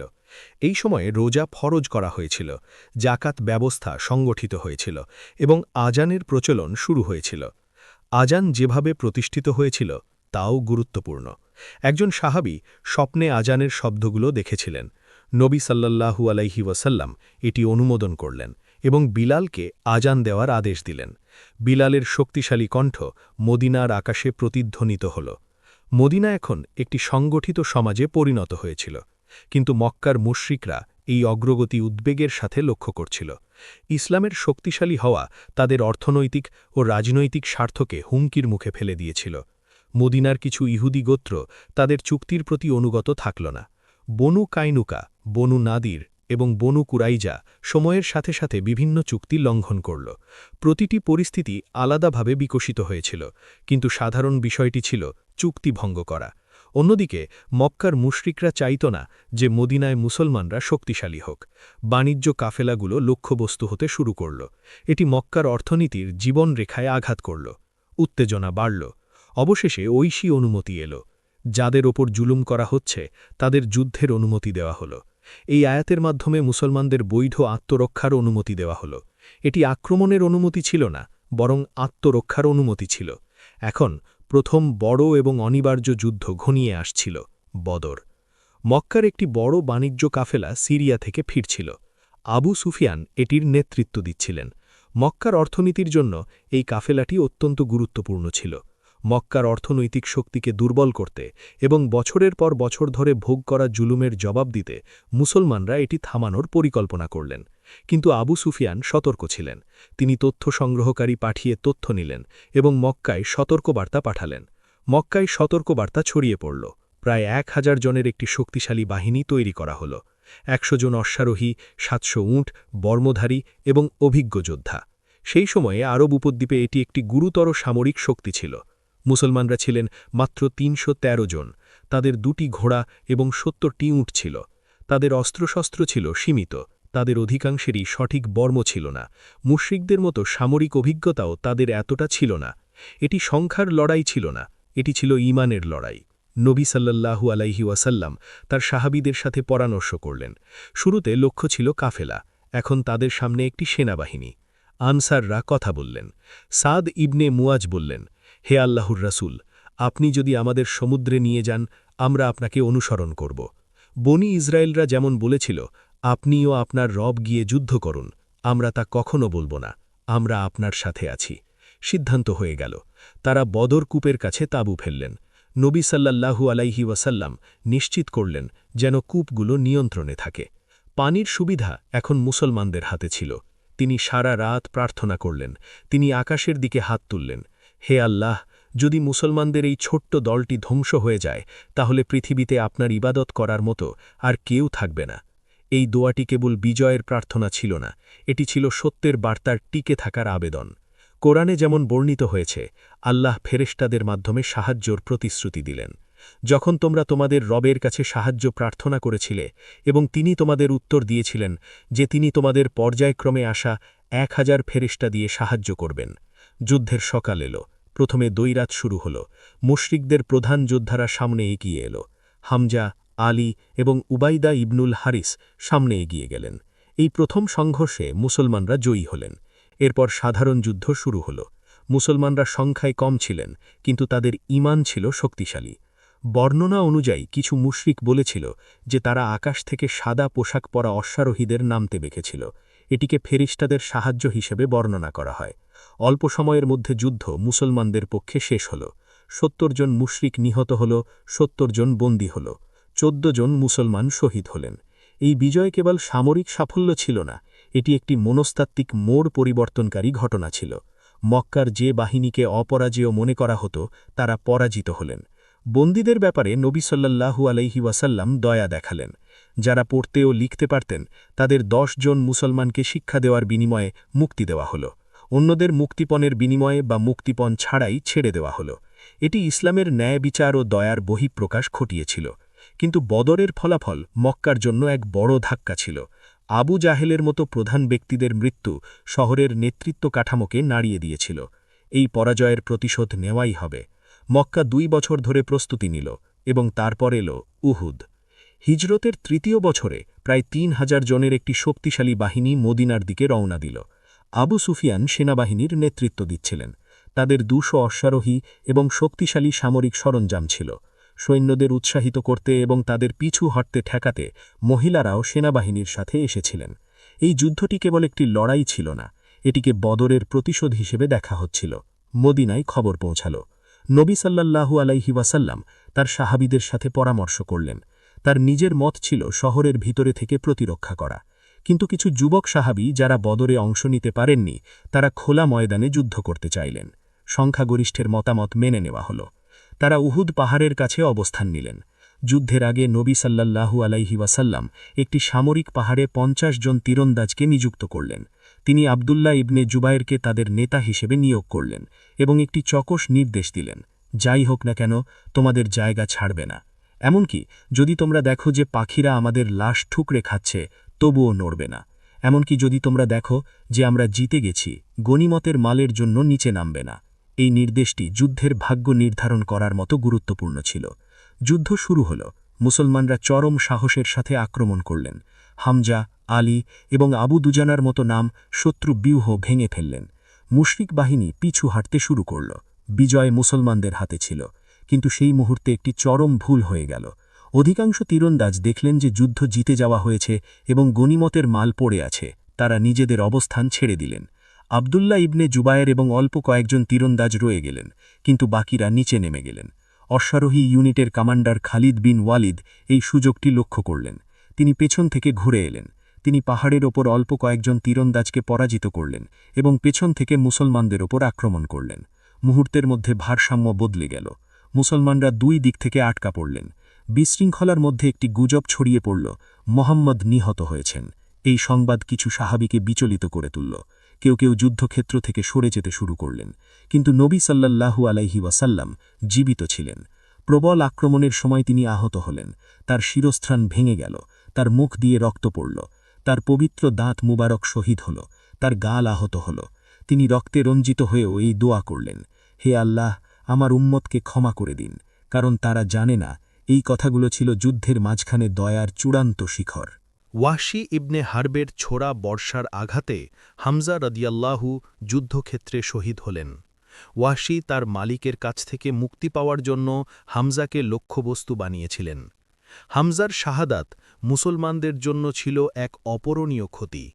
যুদ্ধের শেষে মুসলমানদের 70 জন শহীদ হলেন। মুশরিকদের ক্ষতি ছিল 22 জন। বাইরের দিক থেকে উহুদকে পরাজয় মনে হলেও কোরআন এই ঘটনাকে স্পষ্টভাবে মূল্যায়ন করেছে। আল্লাহ তার প্রতিশ্রুতি পূর্ণ করেছিলেন যখন তোমরা তার অনুমতিতে তাদের পরাজিত করছিলে। কিন্তু যখন তিনি তোমাদের তা দেখালেন যা তোমরা ভালোবাসতে, তোমরা দুর্বল হয়ে পড়লে, নির্দেশ নিয়ে বিবাদ করলে এবং অবাধ্য হলে। এই আয়াতটি শৃঙ্খলা এবং আনুগত্যের গুরুত্বের ওপর জোর দিয়েছে। উহুদ ছিল মুসলমানদের জন্য এক ভারী কিন্তু শিক্ষামূলক পরীক্ষা। বিজয় কেবল ঈমানের মাধ্যমেই আসে না, এর জন্য শৃঙ্খলা, আদেশের আনুগত্য এবং ধৈর্যও প্রয়োজন। মক্কার সেনাবাহিনী মদিনা দখল না করেই ফিরে গেল, কিন্তু যুদ্ধ শেষ হয়নি। মক্কা ইসলামকে পুরোপুরি নির্মূল করতে একটি বৃহত্তর জোট গঠনের প্রস্তুতি নিচ্ছিল, এবং এইবার সৈন্য সংখ্যা হবে 10,000। উহুদ যুদ্ধে যে দুর্বলতা দেখা গিয়েছিল, মক্কার মুশরিকরা তাকে সুযোগ হিসেবে দেখল। তারা বিশ্বাস করত যে যদি একটি বিশাল বাহিনী গঠন করা যায়, তবে মদিনাকে সম্পূর্ণ ধ্বংস করা সম্ভব। এইবার কেবল মক্কা নয়, অন্যান্য গোত্রকেও জোটে যোগ দেওয়ার জন্য ডাকা হল। কুরাইশ, গাতফান এবং অন্যান্য গোত্র একত্রিত হল। প্রায় 10,000 মানুষের এক বিশাল বাহিনী গঠিত হল। আরব উপদ্বীপে এর আগে এত বড় সেনাবাহিনী কখনো দেখা যায়নি। এই কারণেই এই যুদ্ধটি আহজাব বা জোটের যুদ্ধ বা খন্দকের যুদ্ধ নামে পরিচিত। মদিনায় যখন খবর পৌঁছাল, পরিস্থিতি ছিল অত্যন্ত গুরুতর।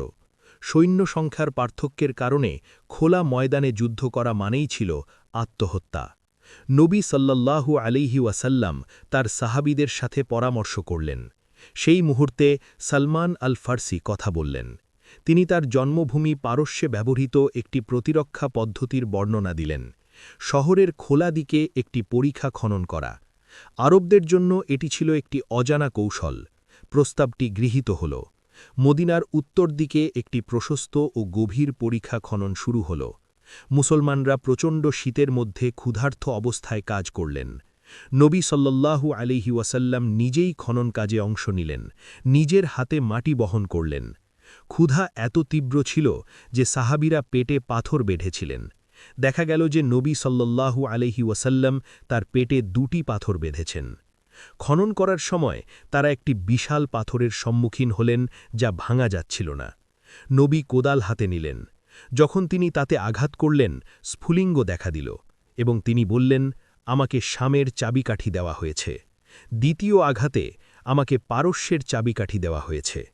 তৃতীয় আঘাতে আমাকে ইয়েমেনের চাবিকাঠি দেওয়া হয়েছে।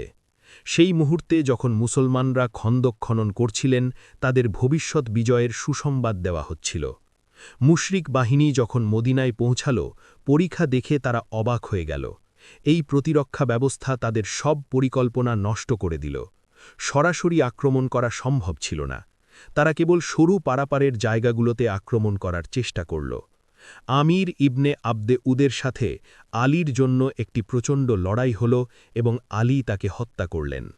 অবরোধ প্রায় 25 দিন স্থায়ী হল।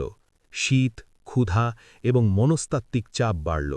সেই সময় মদিনার ভেতরে থাকা ইহুদি গোত্র বনু কুরাইজা তাদের চুক্তি ভঙ্গ করল এবং মুশরিকদের সাথে সহযোগিতা করার দিকে ঝুঁকে পড়ল। এটি মুসলমানদের জন্য 2 দিক থেকে হুমকির কারণ হয়ে দাঁড়াল। পরিস্থিতি অত্যন্ত সংকটজনক ছিল। কুরআন এই মুহূর্তটির বর্ণনা দেয়, চোখগুলি স্থির হয়ে গিয়েছিল এবং প্রাণ কণ্ঠগত হয়ে গিয়েছিল। সেই মুহূর্তে ঈমানের চরম পরীক্ষা হচ্ছিল। ঐশী সাহায্য এলো। রাতে এক প্রচণ্ড বাতাস বইতে শুরু করল। ঝড় তাঁবুগুলো উপড়ে ফেলল, আগুন নিভিয়ে দিল এবং রান্নার হাঁড়িগুলো উল্টে দিল। মুশরিক বাহিনী আতঙ্কে পড়ে গেল। কোরআনের বর্ণনা দেয়, আমরা তাদের বিরুদ্ধে পাঠিয়েছিলাম এক প্রবল বায়ু এবং এক বাহিনী যা তোমরা দেখতে পাওনি। মুশরিকরা পিছু হটল। কোনো বড় সরাসরি যুদ্ধ ছাড়াই খন্দকের যুদ্ধ জয় করা হল। এটি ছিল ধৈর্য, কৌশল এবং ঐশী সাহায্যের বিজয়। এই যুদ্ধ মুসলমানদের ধ্বংস করার মক্কার আশাকে ভেঙে দিল। কিন্তু অভ্যন্তরীণ বিশ্বাসঘাতকতার বিষয়টি তখনও মীমাংসা হয়নি। বনু কুরাইজার বিষয়টি মোকাবিলা করা হবে। মদিনায় যে শৃঙ্খলা প্রতিষ্ঠিত হয়েছিল তা কেবল মুসলমানদের নিয়ে গঠিত ছিল না। শহরে বিভিন্ন ধর্মীয় গোষ্ঠী ছিল এবং মদিনার সনদ এই গোষ্ঠীগুলোর মধ্যে শান্তি ও পারস্পরিক প্রতিরক্ষার উপর ভিত্তি করে তৈরি হয়েছিল। কিন্তু সময়ের সাথে কিছু ইহুদি গোত্র তাদের চুক্তি ভঙ্গ করতে শুরু করল। প্রথম গুরুতর সংকট তৈরি হল বনু কায়নুকা গোত্রকে নিয়ে। এই গোত্রটি মদিনায় বাণিজ্যের সাথে জড়িত ছিল। একদিন বাজারে একজন মুসলিম মহিলার প্রতি অসম্মান প্রদর্শন করা হল। কেউ তার পোশাক নিয়ে খেলা করল। একজন মুসলিম ব্যক্তি এটি দেখে প্রতিবাদ করলেন এবং পরিস্থিতির অবনতি ঘটল। সেই মুসলিম ব্যক্তিটি নিহত হলেন। এরপর অপর পক্ষ থেকেও একজন নিহত হল। এই ঘটনাটি চুক্তির লঙ্ঘন হিসেবে গণ্য হল। নবী সাল্লাল্লাহু আলাইহি ওয়াসাল্লাম গোত্রটিকে সতর্ক করলেন, কিন্তু তাকে চ্যালেঞ্জিং মনোভাব দিয়ে মোকাবিলা করা হল। ফলস্বরূপ বনু কায়নুকাকে অবরোধ করা হল। অল্পদিনের অবরোধের পর তারা আত্মসমর্পণ করলেন। যুদ্ধের আইন অনুযায়ী তারা কঠোর শাস্তির সম্মুখীন হতে পারতেন, কিন্তু নবী সাল্লাল্লাহু আলাইহি ওয়াসাল্লাম রক্তপাত চাইলেন না। তাদের মদিনা থেকে বহিষ্কার করা হল এই শর্তে যে তারা শহর ছেড়ে চলে যাবেন। এটি ছিল প্রথম বড় অভ্যন্তরীণ সংকট। দ্বিতীয় বড় সংকটটি ঘটল বনু নদীর গোত্রকে নিয়ে। নবী সাল্লাল্লাহু আলাইহি ওয়াসাল্লাম রক্তমূল্যের একটি বিষয়ে তাদের এলাকায় গিয়েছিলেন। আলোচনার সময় খবর পাওয়া গেল যে তারা তাকে হত্যার পরিকল্পনা করছে। তারা উপর থেকে পাথর ফেলে তাকে মেরে ফেলার ইচ্ছা করেছিল। ওহির মাধ্যমে নবীকে বিষয়টি জানানো হল।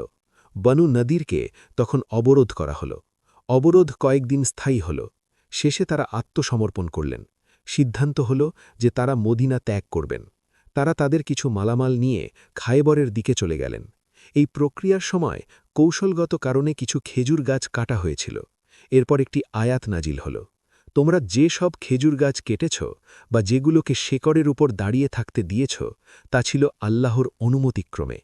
এই ঘটনাটি ওহী দ্বারা সমর্থিত যুদ্ধের আইন এবং কৌশলগত প্রয়োজনের একটি উদাহরণ ছিল। মদিনার অভ্যন্তরীণ হুমকিগুলো অনেকাংশে দূর হল। মক্কার সাথে যুদ্ধ, অভ্যন্তরীণ বিশ্বাসঘাতকতা এবং অবরোধগুলো মুসলিম সমাজকে পরিমক্ক করে তুলেছিল। এখন সময় ছিল একটি কূটনৈতিক মোড় পরিবর্তনের। হুদাইবিয়া। হিজরতের ৬ষ্ঠ বছরে নবী একটি স্বপ্ন দেখলেন। স্বপ্নে তিনি তার সাহাবীরা মক্কার ভেতর প্রবেশ করছেন, তাদের মাথা কামানো এবং তারা নিরাপদে উমরা পালন করছেন। এটি কোনো সাধারণ স্বপ্ন ছিল না, নবীদের স্বপ্ন ছিল ওহির একটি রূপ। তাই তিনি প্রায় ১৪০০ সাহাবীকে নিয়ে মক্কার উদ্দেশ্যে রওনা হলেন। উদ্দেশ্য যুদ্ধ ছিল না, ছিল উমরা। তারা যুদ্ধের কোনো সরঞ্জাম সাথে নেননি, কেবল ভ্রমণের তরোয়ার নিলেন। তারা কুরবানির উঁটও সাথে নিলেন, যাতে স্পষ্টত বোঝা যায় যে তাদের উদ্দেশ্য ছিল ইবাদত। যখন তারা মক্কার কাছাকাছি পৌঁছালেন, মুশরিকরা সতর্ক হয়ে গেল। তারা মুসলমানদের শহরে ঢুকতে না দেওয়ার জন্য সংকল্পবদ্ধ ছিল। কাফেলাটি হুদাইবিয়া নামক জায়গায় থামল। এক পর্যায়ে নবীর উট কাসুয়া হাঁটু গেড়ে বসে পড়ল এবং নড়তে অস্বীকার করল। সাহাবিয়া ভাবলেন উটটি ক্লান্ত হয়ে পড়েছে, কিন্তু নবী বললেন, কাসুয়া জেদ করছে না। যিনি হস্তি বাহিনীকে থামিয়েছিলেন তিনিই ওকে থামিয়েছেন। এই বক্তব্যটি বুঝিয়ে দিল যে একটি ঐশী পরিকল্পনা কাজ করছে। মক্কার সাথে কূটনৈতিক যোগাযোগ শুরু হল। দূত পাঠানো হল। উসমান মক্কায় গেলেন। তিনি মুসলমানদের উদ্দেশ্য ব্যাখ্যা করলেন, কিন্তু যখন তিনি ফিরে এলেন না, তখন গুজব ছড়িয়ে পড়ল যে তাকে হত্যা করা হয়েছে। এই সংবাদ মুসলমানদের গভীরভাবে বিচলিত করল। নবী তার সাহাবীদের একত্র করলেন এবং একটি গাছের নিচে তাদের কাছ থেকে শপথ নিলেন। এই শপথটি ছিল মৃত্যুর আগ পর্যন্ত আনুগত্যের শপথ। কোরআন এই ঘটনার কথা উল্লেখ করে, আল্লাহ মুমিনদের উপর সন্তুষ্ট হলেন যখন তারা গাছের নিচে আপনার কাছে বায়াত বা শপথ গ্রহণ করেছিল। এটি বায়াতুর রিদওয়ান নামে পরিচিতি পেল। শীঘ্রই পরিষ্কার হয়ে গেল যে উসমানকে হত্যা করা হয়নি। আলোচনা চলতে থাকল। মক্কা তাদের প্রতিনিধি হিসেবে সুহাইল ইবনে আমারকে পাঠাল। দীর্ঘ আলোচনার পর একটি সন্ধিপত্র প্রস্তুত করা হল। কিছু শর্ত সাহাবীদের কাছে খুবই ভারী মনে হয়েছিল। এই বছর কোনো উমরা হবে না, পরবর্তী বছর ৩ দিনের জন্য উমরা করা যাবে। অনুমতি ছাড়া মক্কা থেকে কেউ মদিনায় গেলে তাকে ফেরত দিতে হবে, কিন্তু মদিনা থেকে কেউ মক্কায় গেলে তাকে ফেরত দেওয়া হবে না। ১০ বছর কোনো যুদ্ধ হবে না এবং গোত্রগুলো যে কোনো পক্ষের সাথে জোটে আবদ্ধ হতে পারবে। বিশেষ করে দ্বিতীয় শর্তটি সাহাবীদের জন্য কঠিন ছিল। ওমর নিজেকে সামলাতে পারলেন না এবং নবীকে জিজ্ঞাসা করলেন, আমরা কি সত্যের ওপর নেই? তবে কেন আমরা এই শর্তগুলো মেনে নিচ্ছি? নবী শান্তভাবে উত্তর দিলেন, আমি আল্লাহর বান্দা এবং তার রাসূল। আমি তার অবাধ্য হব না এবং তিনি আমাকে ত্যাগ করবেন না। চুক্তি স্বাক্ষরিত হল। শুরুতে এটি মুসলমানদের জন্য প্রতিকূল মনে হলেও ফেরার পথে এই আয়াত নাজিল হল, নিশ্চয়ই আমি আপনাকে একটি সুস্পষ্ট বিজয় দান করেছি। এই বিজয় যুদ্ধের মাধ্যমে আসেনি, এসেছে কূটনীতির মাধ্যমে। হুদাইবিয়ার পর যুদ্ধের অবস্থা বন্ধ হল। এই শান্তিপূর্ণ পরিবেশে ইসলাম দ্রুত ছড়িয়ে পড়ল।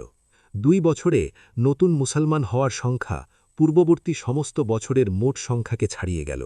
ইসলাম এখন আর কেবল মদিনা ও মক্কার বিষয় ছিল না। নবী ৪ দিকের শাসকদের কাছে চিঠি পাঠালেন। ইসলামের বিশ্বজনীন ডাক শুরু হল। হুদাইবিয়া ছিল ধৈর্য এবং কৌশলগত প্রজ্ঞার বিজয়। কিন্তু এই শান্তি দীর্ঘস্থায়ী হবে না। এরপর খায়বর। মদিনা থেকে বিতাড়িত বনু নাদির গোত্র এবং ইসলামের প্রতি শত্রুভাবাপন্ন অন্যান্য গোষ্ঠী খায়বরে জল হয়েছিল। খায়বর ছিল মদিনা থেকে প্রায় ১৫০ কিলোমিটার উত্তরে। এটি শক্তিশালী দুর্গ দিয়ে ঘেরা ছিল এবং এর জমি ছিল উর্বর। এটি কৃষি ও বাণিজ্যে সমৃদ্ধ ছিল। এটি মদিনার বিরুদ্ধে রাজনৈতিক ও সামরিক পরিকল্পনা করার একটি কেন্দ্র হয়ে উঠেছিল। হিজরতের ৭ম বছরে নবী প্রায় ১৬০০ সৈন্য নিয়ে একটি বাহিনী নিয়ে খায়বরের দিকে যাত্রা করলেন। এইবার হুদাইবিয়ার সময় যারা যোগ দেয়নি সেই মুনাফিকদের ডাকা হল না। এই সেনাবাহিনী অনেক বেশি আন্তরিক এবং সংকল্পবদ্ধ ছিল। তারা যখন খায়বরে পৌঁছালেন, শক্তিশালী দুর্গের সম্মুখীন হলেন। প্রত্যেকটি দুর্গ ছিল প্রতিরক্ষার আলাদা আলাদা স্তর। যুদ্ধ সহজ হবে না। অবরোধ শুরু হল। প্রথম দিনগুলোতে কোনো ফল পাওয়া গেল না। প্রতিদিন নবী এক একজন সাহাবীর হাতে ঝান্ডা তুলে দিলেন, কিন্তু দুর্গ জয় হল না। একদিন তিনি বললেন, আগামীকাল আমি এমন একজনের হাতে ঝান্ডা দেব যার হাতে আল্লাহ বিজয় দান করবেন। সে আল্লাহ এবং তার রসুলকে ভালোবাসে, এবং আল্লাহ এবং তার রসুলও তাকে ভালোবাসেন। এই কথাগুলো সেনাবাহিনীর মধ্যে এক বিশাল উত্তেজনার সৃষ্টি করল। পরের দিন তিনি আলীর হাতে ঝান্ডা দিলেন, কিন্তু আলীর চোখে ব্যথা ছিল। নবী আলীর চোখে নিজের পবিত্র লালা মোবারক লাগালেন এবং দোয়া করলেন। তিনি তৎক্ষণাৎ সুস্থ হয়ে গেলেন। আলী ঝান্ডা নিয়ে কামুস দুর্গের দিকে এগিয়ে গেলেন। প্রচণ্ড লড়াই শুরু হল। খায়বরের অন্যতম শক্তিশালী যোদ্ধা মারহাব সামনে এগিয়ে এলো এবং মুসলমানদের চ্যালেঞ্জ করল। আলী রাদিয়াল্লাহু আনহু সামনে এগিয়ে গেলেন এবং তাকে পরাজিত করলেন। বর্ণনা অনুযায়ী আলী রাদিয়াল্লাহু আনহু দুর্গের দরজাটি উপড়ে ফেলেছিলেন এবং সেটিকে ঢাল বা সেতু হিসেবে ব্যবহার করেছিলেন। পরবর্তীতে বলা হয়েছিল যে বেশ কয়েকজন মানুষ মিলেও সেই দরজাটি তুলতে পারছিল না, অথচ তিনি তা একাই বহন করেছিলেন। একে একে সব দুর্গগুলোর পতন হল। খাইবর জয় করা হল। বিজয়ের পর একটি ভূমি চুক্তি করা হল। ইহুদিদের সেই জমিতে কাজ চালিয়ে যাওয়ার অনুমতি দেওয়া হল, তবে উৎপাদিত ফসলের অর্ধেক মুসলমানদের দেওয়া হবে। এই অর্থনৈতিক ব্যবস্থা মদিনা রাষ্ট্রকে শক্তিশালী করেছিল। তবে খাইবরে আরেকটি ঘটনা ঘটেছিল। জায়নাব বিনতে হারিসা নামে এক মহিলা নবী সাল্লাল্লাহু আলাইহি ওয়াসাল্লামের জন্য বিষ মেশানো ভেড়ার মাংস প্রস্তুত করেছিল। সে সামনের পায়ের অংশটি বেছে নিয়েছিল, কারণ সে জানত নবী এটি পছন্দ করেন। নবী সাল্লাল্লাহু আলাইহি ওয়াসাল্লাম এক লোকমা মুখে নিলেন, কিন্তু তৎক্ষণাৎ থেমে গেলেন। তিনি বললেন, এই মাংস আমাকে বলছে যে এতে বিষ আছে। তার সাথে থাকা বিশ ইবনে বাররা সেই মাংস খেয়েছিলেন এবং পরে বিষক্রিয়ায় মারা গেলেন। মহিলাটি তার উদ্দেশ্য স্বীকার করল।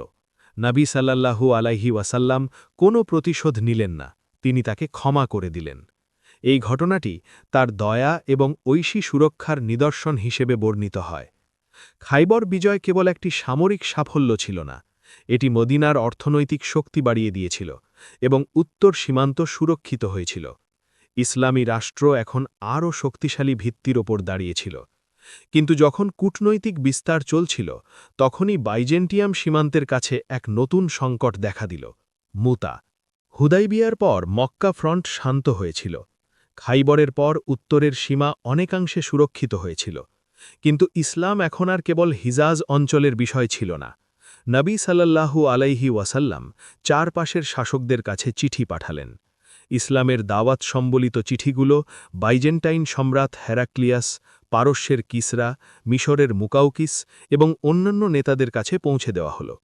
এই কূটনৈতিক পদক্ষেপগুলো দেখিয়েছিল যে ইসলাম একটি বিশ্বজনীন ডাক। কিন্তু কিছু অঞ্চলে এই আমন্ত্রণ শত্রুতার সাথে মোকাবিলা করা হল। বসরার গভর্নরের কাছে নাবির পাঠানো দূতকে গাসসানী নেতা সুরাহাবিল ইবনে আমরা হত্যা করলেন। সেই সময়ের গোত্রীয় আইনেও দূতের নিরাপত্তা ছিল একটি গুরুতর নিয়ম। দূতকে হত্যা করা মানেই ছিল যুদ্ধের প্রকাশ্য ঘোষণা। এই কারণে হিজরতের অষ্টম বছরে মদিনায় প্রায় ৩,০০০ সৈন্যের একটি বাহিনী প্রস্তুত করা হল। সেই সময় এটি একটি বড় বাহিনী ছিল, কিন্তু তাদের সামনে ছিল বাইজেন্টিয়ামের সাথে যুক্ত গাসসানী বাহিনী এবং মিত্র আরব গোত্রগুলো। বর্ণনা অনুযায়ী প্রতিপক্ষ বাহিনীর সংখ্যা ছিল কয়েক হাজার। প্রথমবারের মতো মুসলমানরা একটি মহান বিশ্বশক্তির মুখোমুখি হচ্ছিলেন।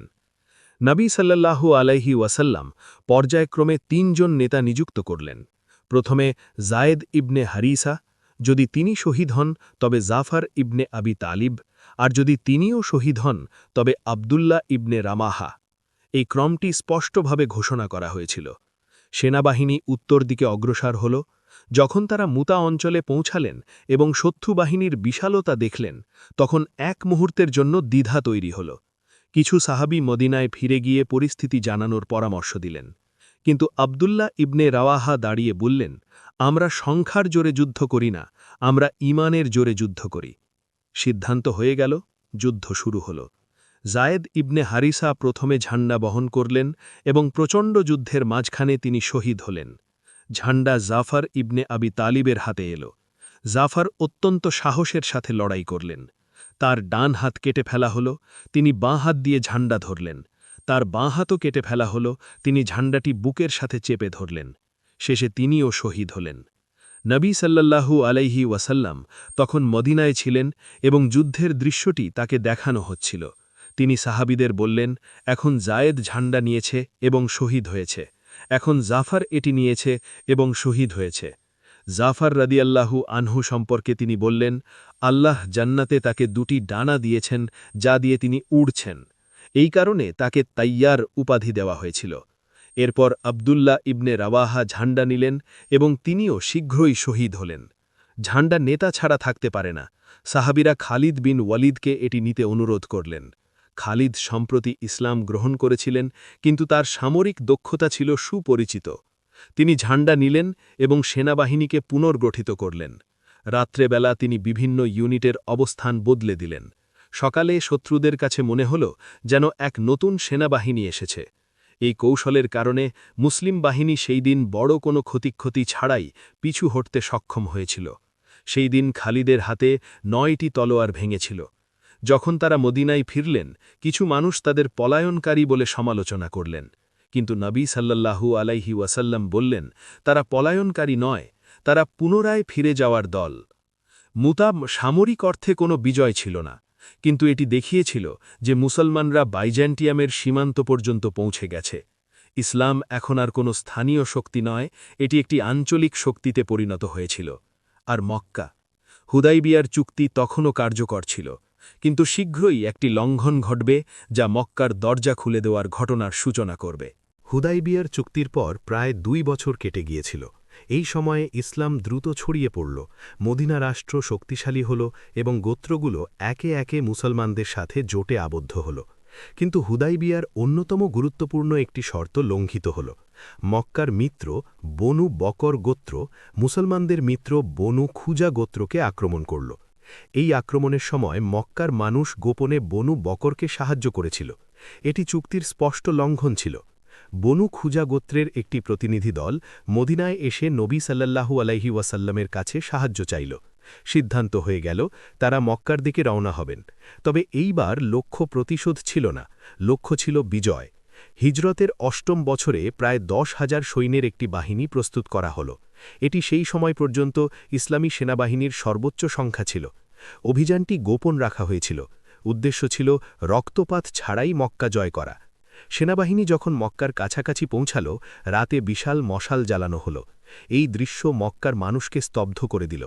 তারা এখন আর কোনো ছোট দলের মুখোমুখি নয়, তারা এক শক্তিশালী ও সুশৃঙ্খল সেনাবাহিনীর মুখোমুখি। আবু সুফিয়ান ধরা পড়লেন এবং নবী সাল্লাল্লাহু আলাইহি ওয়াসাল্লামের সামনে আনা হল। তাদের মধ্যে একটি সংক্ষিপ্ত কথোপকথন হল। আবু সুফিয়ান দেখলেন যে ইসলামকে আর থামানো সম্ভব নয়। শেষে তিনি ঈমান আনলেন। নবী সাল্লাল্লাহু আলাইহি ওয়াসাল্লাম এই নিরাপত্তার ঘোষণা দিলেন, যে আবু সুফিয়ানের ঘরে প্রবেশ করবে সে নিরাপদ, যে নিজের ঘরের ভেতর থাকবে সে নিরাপদ, যে মসজিদে হারামে আশ্রয় নেবে সে নিরাপদ। এই বিজয় একটি সাধারণ ক্ষমার মাধ্যমে শুরু হয়েছিল। সেনাবাহিনী 4 দিক দিয়ে মক্কায় প্রবেশ করল। কোথাও বড় কোনো যুদ্ধ হল না, কেবল একটি ছোট জায়গায় বাধা এসেছিল এবং তা দ্রুত নিয়ন্ত্রণে আনা হল। নবী সাল্লাল্লাহু আলাইহি ওয়াসাল্লাম উটের পিঠে চড়ে মক্কায় প্রবেশ করলেন। তার মাথা নিচু ছিল। বিজয়ের কোনো গর্ব ছিল না, কোনো অহংকার ছিল না। এটি কোনো বিজেতার হাঁটা ছিল না, এটি ছিল নম্রতায় একজন দাসের হাঁটা। তিনি কাবার দিকে অগ্রসর হলেন। কাবার চারপাশে 360টি মূর্তি ছিল। হাতে একটি লাঠি নিয়ে তিনি মূর্তিগুলোকে স্পর্শ করলেন এবং এই আয়াতটি তেলাওয়াত করলেন, সত্য এসেছে এবং মিথ্যা বিলুপ্ত হয়েছে। নিশ্চয়ই মিথ্যা বিলুপ্ত হওয়ারই বিষয়। একে একে মূর্তিগুলো পড়ে গেল, কাবা পবিত্র হল। এরপর মক্কার মানুষকে জড়ো করা হল। যারা বছরের পর বছর তাকে নির্যাতন করেছে, পাথর মেরেছে, তার বিরুদ্ধে যুদ্ধ করেছে, তারা সবাই সেখানে ছিল। নবী সাল্লাল্লাহু আলাইহি ওয়াসাল্লাম তাদের জিজ্ঞাসা করলেন, তোমরা কি মনে করো, আজ আমি তোমাদের সাথে কি করব? তারা বলল, আপনি একজন মহান ভাইয়ের সন্তান। তার উত্তরটি ইতিহাসে স্থান করে নিল। আজ তোমাদের ওপর কোনো দোষারোপ নেই, তোমরা সবাই মুক্ত। এই সাধারণ ক্ষমা মক্কার মানুষের হৃদয় বদলে দিল। যারা বছরের পর বছর যুদ্ধ করেছিল তারা এই দয়ার সামনে নরম হয়ে গেল। অল্প সময়ের মধ্যে মক্কার অধিকাংশ মানুষ ইসলামে প্রবেশ করল। এই বিজয় কেবল একটি শহর দখল ছিল না, এটি ছিল 23 বছরের সংগ্রামের এক সন্ধিক্ষণ। এখন কাবা হল তাওহীদের কেন্দ্র। কিন্তু লড়াই তখনও উত্তরের দিকে পুরোপুরি শেষ হয়নি। সেখানে এক নতুন আন্দোলন শুরু হয়েছিল, তাবুক। মক্কা বিজয়ের সাথে সাথে আরব উপদ্বীপে ভারসাম্যের গভীর পরিবর্তন ঘটল। হুনাইন ও তায়েফের ঘটনাগুলোও ঘটল এবং হিজাজ অঞ্চল ব্যাপকভাবে ইসলামী কর্তৃত্ব মেনে নিল। কিন্তু উত্তর সীমান্তে এক নতুন উদ্বেগ দেখা দিল, বাইজেন্টাইন সাম্রাজ্য। মুতার যুদ্ধে মুসলমানরা বাইজেন্টিয়ামের সাথে যুক্ত শক্তির মোকাবিলা করেছিল। এটি ছিল দুই বিশ্বের মধ্যে প্রথম গুরুতর যোগাযোগ। পরে মদিনায় খবর পৌঁছাল যে বাইজেন্টিয়াম একটি বিশাল সেনাবাহিনী প্রস্তুত করছে। এই খবরটি কি নিশ্চিত ছিল? ইতিহাসে বিভিন্ন বর্ণনা আছে, কিন্তু একটি বিষয় পরিষ্কার, নবী সাল্লাল্লাহু আলাইহি ওয়াসাল্লাম সিদ্ধান্ত নিলেন যে উত্তর ফ্রন্টে শক্তির প্রদর্শন প্রয়োজন। হিজরতের নবম বছর, গ্রীষ্মের প্রচণ্ড গরম দিন, খরা ও কষ্টের সময়। এই পরিস্থিতিতে প্রায় ৩০,০০০ সৈন্যের একটি বাহিনী প্রস্তুত করা হল। এটি সেই সময় পর্যন্ত ইসলামী ইতিহাসের সবচেয়ে বড় সামরিক অভিযান ছিল। কিন্তু প্রস্তুতি সহজ ছিল না। এই অভিযানকে বলা হতো জাইশুল উসরা বা কঠিন সময়ের সেনাবাহিনী। সম্পদ সীমিত ছিল, যথেষ্ট উট ছিল না। ৩ জন মানুষ পালাক্রমে একটি উট ব্যবহার করতেন। কিছু সাহাবী যোগ দেওয়ার উপায় খুঁজে না পেয়ে কান্নায় ভেঙে পড়লেন। উসমান রাদিয়াল্লাহু এক বড় দান করলেন। তিনি শত শত উট এবং উল্লেখযোগ্য পরিমাণ স্বর্ণ দিলেন। নবী সাল্লাল্লাহু আলাইহি ওয়াসাল্লাম তার জন্য দোয়া করলেন। কিন্তু সবাই একই সংকল্প দেখাল না। মুনাফিকরা ওজোর দেখাতে শুরু করল। আমরা কি এই গরমে বাইরে যাচ্ছি? আমরা কি রোমানদের সাথে যুদ্ধ করতে যাচ্ছি? এটি তো মৃত্যুর যাত্রা। কুরআন স্পষ্টভাবে এই মনোভাবের সমালোচনা করেছে। জাহান্নামের আগুন গরমে আরও প্রচণ্ড। কেউ কেউ অভিযানে যোগ দেননি, বিশেষ করে ৩ একনিষ্ঠ মুসলিম, কাব ইবনে মালিক, হিলাল ইবনে উমাইয়া এবং মুরারা ইবনে রাবি বিনা কারণে পেছনে রয়ে গেলেন। এটি পরে একটি আলাদা পরীক্ষা হয়ে দাঁড়াবে। সেনাবাহিনী তাবুকে পৌঁছাল, কিন্তু সেখানে কোনো বিশাল বাইজেন্টাইন বাহিনীকে অপেক্ষারত পাওয়া গেল না। বাইজেন্টাইন বাহিনী হয়তো পিছু হটেছিল অথবা সেই অঞ্চলে আসেনি। এই অভিযানটি কোনো যুদ্ধক্ষেত্রের সংঘর্ষের মাধ্যমে শেষ হয়নি, কিন্তু এর রাজনৈতিক প্রভাব বিশাল ছিল। তাবুক দেখিয়েছিল যে ইসলাম উত্তরের সীমান্ত পর্যন্ত পৌঁছে গেছে এবং তারা বড় সাম্রাজ্যকেও ভয় পায় না।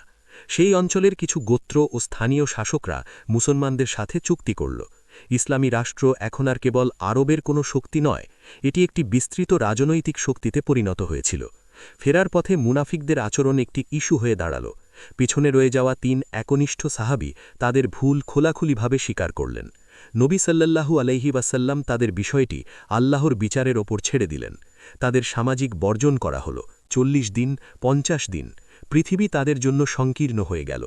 অবশেষে এই আয়াত নাজিল হল এবং তিনি সেই ৩ জনের তওবা কবুল করলেন যাদের পেছনে ফেলে আসা হয়েছিল।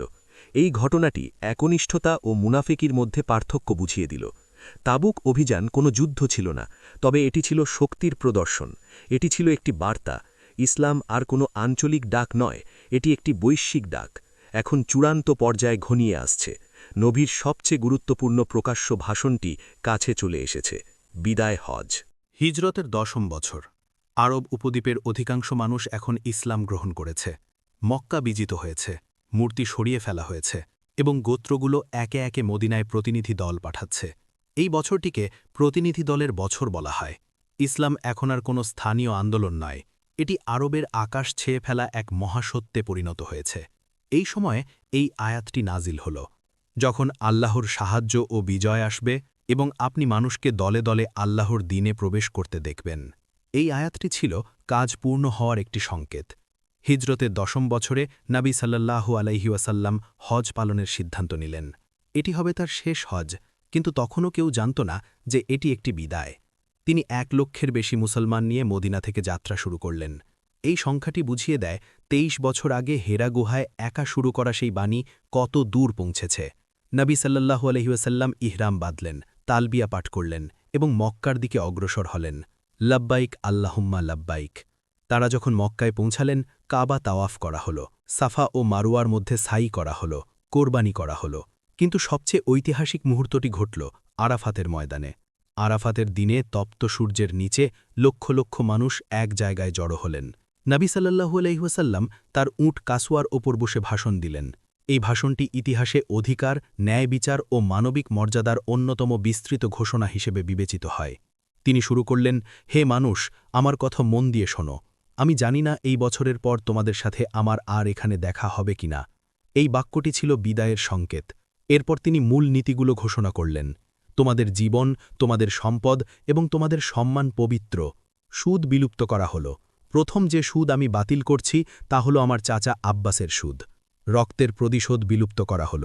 প্রথম যে রক্তের দাবি আমি বাতিল করছি তা হল রাবিয়ার। নারীদের ব্যাপারে আল্লাহকে ভয় করো, তারা তোমাদের হাতে আল্লাহর আমানত। মুমিনরা ভাই ভাই। কোনো আরবের ওপর অনারবের আর কোনো অনারবের ওপর আরবের কোনো শ্রেষ্ঠত্ব নেই। শ্রেষ্ঠত্ব কেবল তাকুয়ার মাধ্যমে। সপ্তম শতাব্দীতে এই কথাগুলো ছিল বৈপ্লবিক।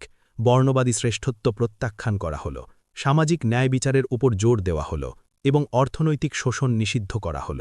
এরপর তিনি বললেন, আমি তোমাদের মাঝে দুটি জিনিস রেখে যাচ্ছি। যদি তোমরা সেগুলো শক্ত করে ধরে রাখো তবে তোমরা কখনো পথভ্রষ্ট হবে না। আল্লাহর কিতাব এবং আমার সুন্নাহ। ভাষণের শেষে তিনি জিজ্ঞাসা করলেন, আমি কি বার্তা পৌঁছে দিয়েছি? জনতা সমস্বরে উত্তর দিল, হ্যাঁ, আপনি দিয়েছেন। নবী সাল্লাল্লাহু আলাইহি ওয়াসাল্লাম আকাশের দিকে আঙুল তুলে বললেন, হে আল্লাহ, আপনি সাক্ষী থাকুন। সেই দিন এই আয়াতটি নাজিল হল, আজ আমি তোমাদের জন্য তোমাদের দিনকে পূর্ণ করলাম, তোমাদের ওপর আমার নেয়ামত সম্পূর্ণ করলাম এবং ইসলামকে তোমাদের দিন হিসেবে মনোনীত করলাম। এই আয়াতটি নবুয়তের মিশন পূর্ণ হওয়ার ঘোষণা দিল। উমর রাদিয়াল্লাহু আনহু যখন এই আয়াত শুনলেন তিনি কাঁদতে শুরু করলেন। তাকে জিজ্ঞাসা করা হলো, কেন কাঁদছেন? তিনি বললেন, যখন কোনো কিছু পূর্ণতায় পৌঁছায় তখন তার অবসান শুরু হয়। তিনি বুঝতে পেরেছিলেন যে বিচ্ছেদ নিকটে। বিদায় হজ ছিল একটি চূড়ান্ত শিখর। ২৩ বছরের সংগ্রামের পর একজন নবী শেষবারের মতো তার উম্মতকে সম্বোধন করেছিলেন। কিন্তু এখন চূড়ান্ত অধ্যায়টি এগিয়ে আসছিল। বিদায়, নবীর ইন্তেকাল। বিদায় হজের পর তারা মদিনায় ফিরলেন। এখন হিজরতের ১১তম বছর। নবীর জীবনের লক্ষণগুলো বদলে যেতে শুরু করল। বিদায় হজের ভাষণে বলা কথাগুলো, নাজিল হওয়া আয়াতগুলো, তার চেহারার প্রশান্তি, সবই ছিল পূর্ণতার সংকেত। একদিন তিনি উহুদের শহীদদের কবর জিয়ারত করতে গেলেন। তিনি তাদের জন্য দোয়া করলেন। মনে হচ্ছিল যেন জীবিতদের কাছ থেকে নয়, বরং যারা আগে চলে গিয়েছেন তাদের কাছ থেকেও বিদায় নিচ্ছেন। এরপর তিনি জান্নাতুল বাকিতে গেলেন এবং সেখানে সমাহিতদের জন্য প্রার্থনা করলেন। একদিন তিনি মিম্বারে দাঁড়িয়ে বললেন, আল্লাহ একজন বান্দাকে এই পৃথিবী এবং তার কাছে যা আছে তার মধ্যে একটি বেছে নেওয়ার সুযোগ দিয়েছেন। সেই বান্দা আল্লাহর কাছে যা আছে সেটাই বেছে নিয়েছে। সাহাবীরা বুঝতে পারেননি, কিন্তু আবু বকর রাদিয়াল্লাহু আনহু কাঁদলেন, কারণ তিনি বুঝতে পেরেছিলেন সেই বান্দাটি কে। অসুস্থতা শুরু হল, প্রবল জ্বর, তীব্র মাথা ব্যথা। বর্ণিত আছে যে বিষ মেশানো মাংসের ঘটনার প্রভাব কখনো কখনো অনুভব হতো, কিন্তু আসল বিষয়টি ছিল মিশন পূর্ণ হয়ে গিয়েছিল। অসুস্থতার সময় আবু বকর রাদিয়াল্লাহু আনহু নামাজে ইমামতি করলেন। এটি উম্মতের জন্য একটি পরোক্ষ সংকেত ছিল। একদিন তিনি মসজিদে বের হয়ে এলেন।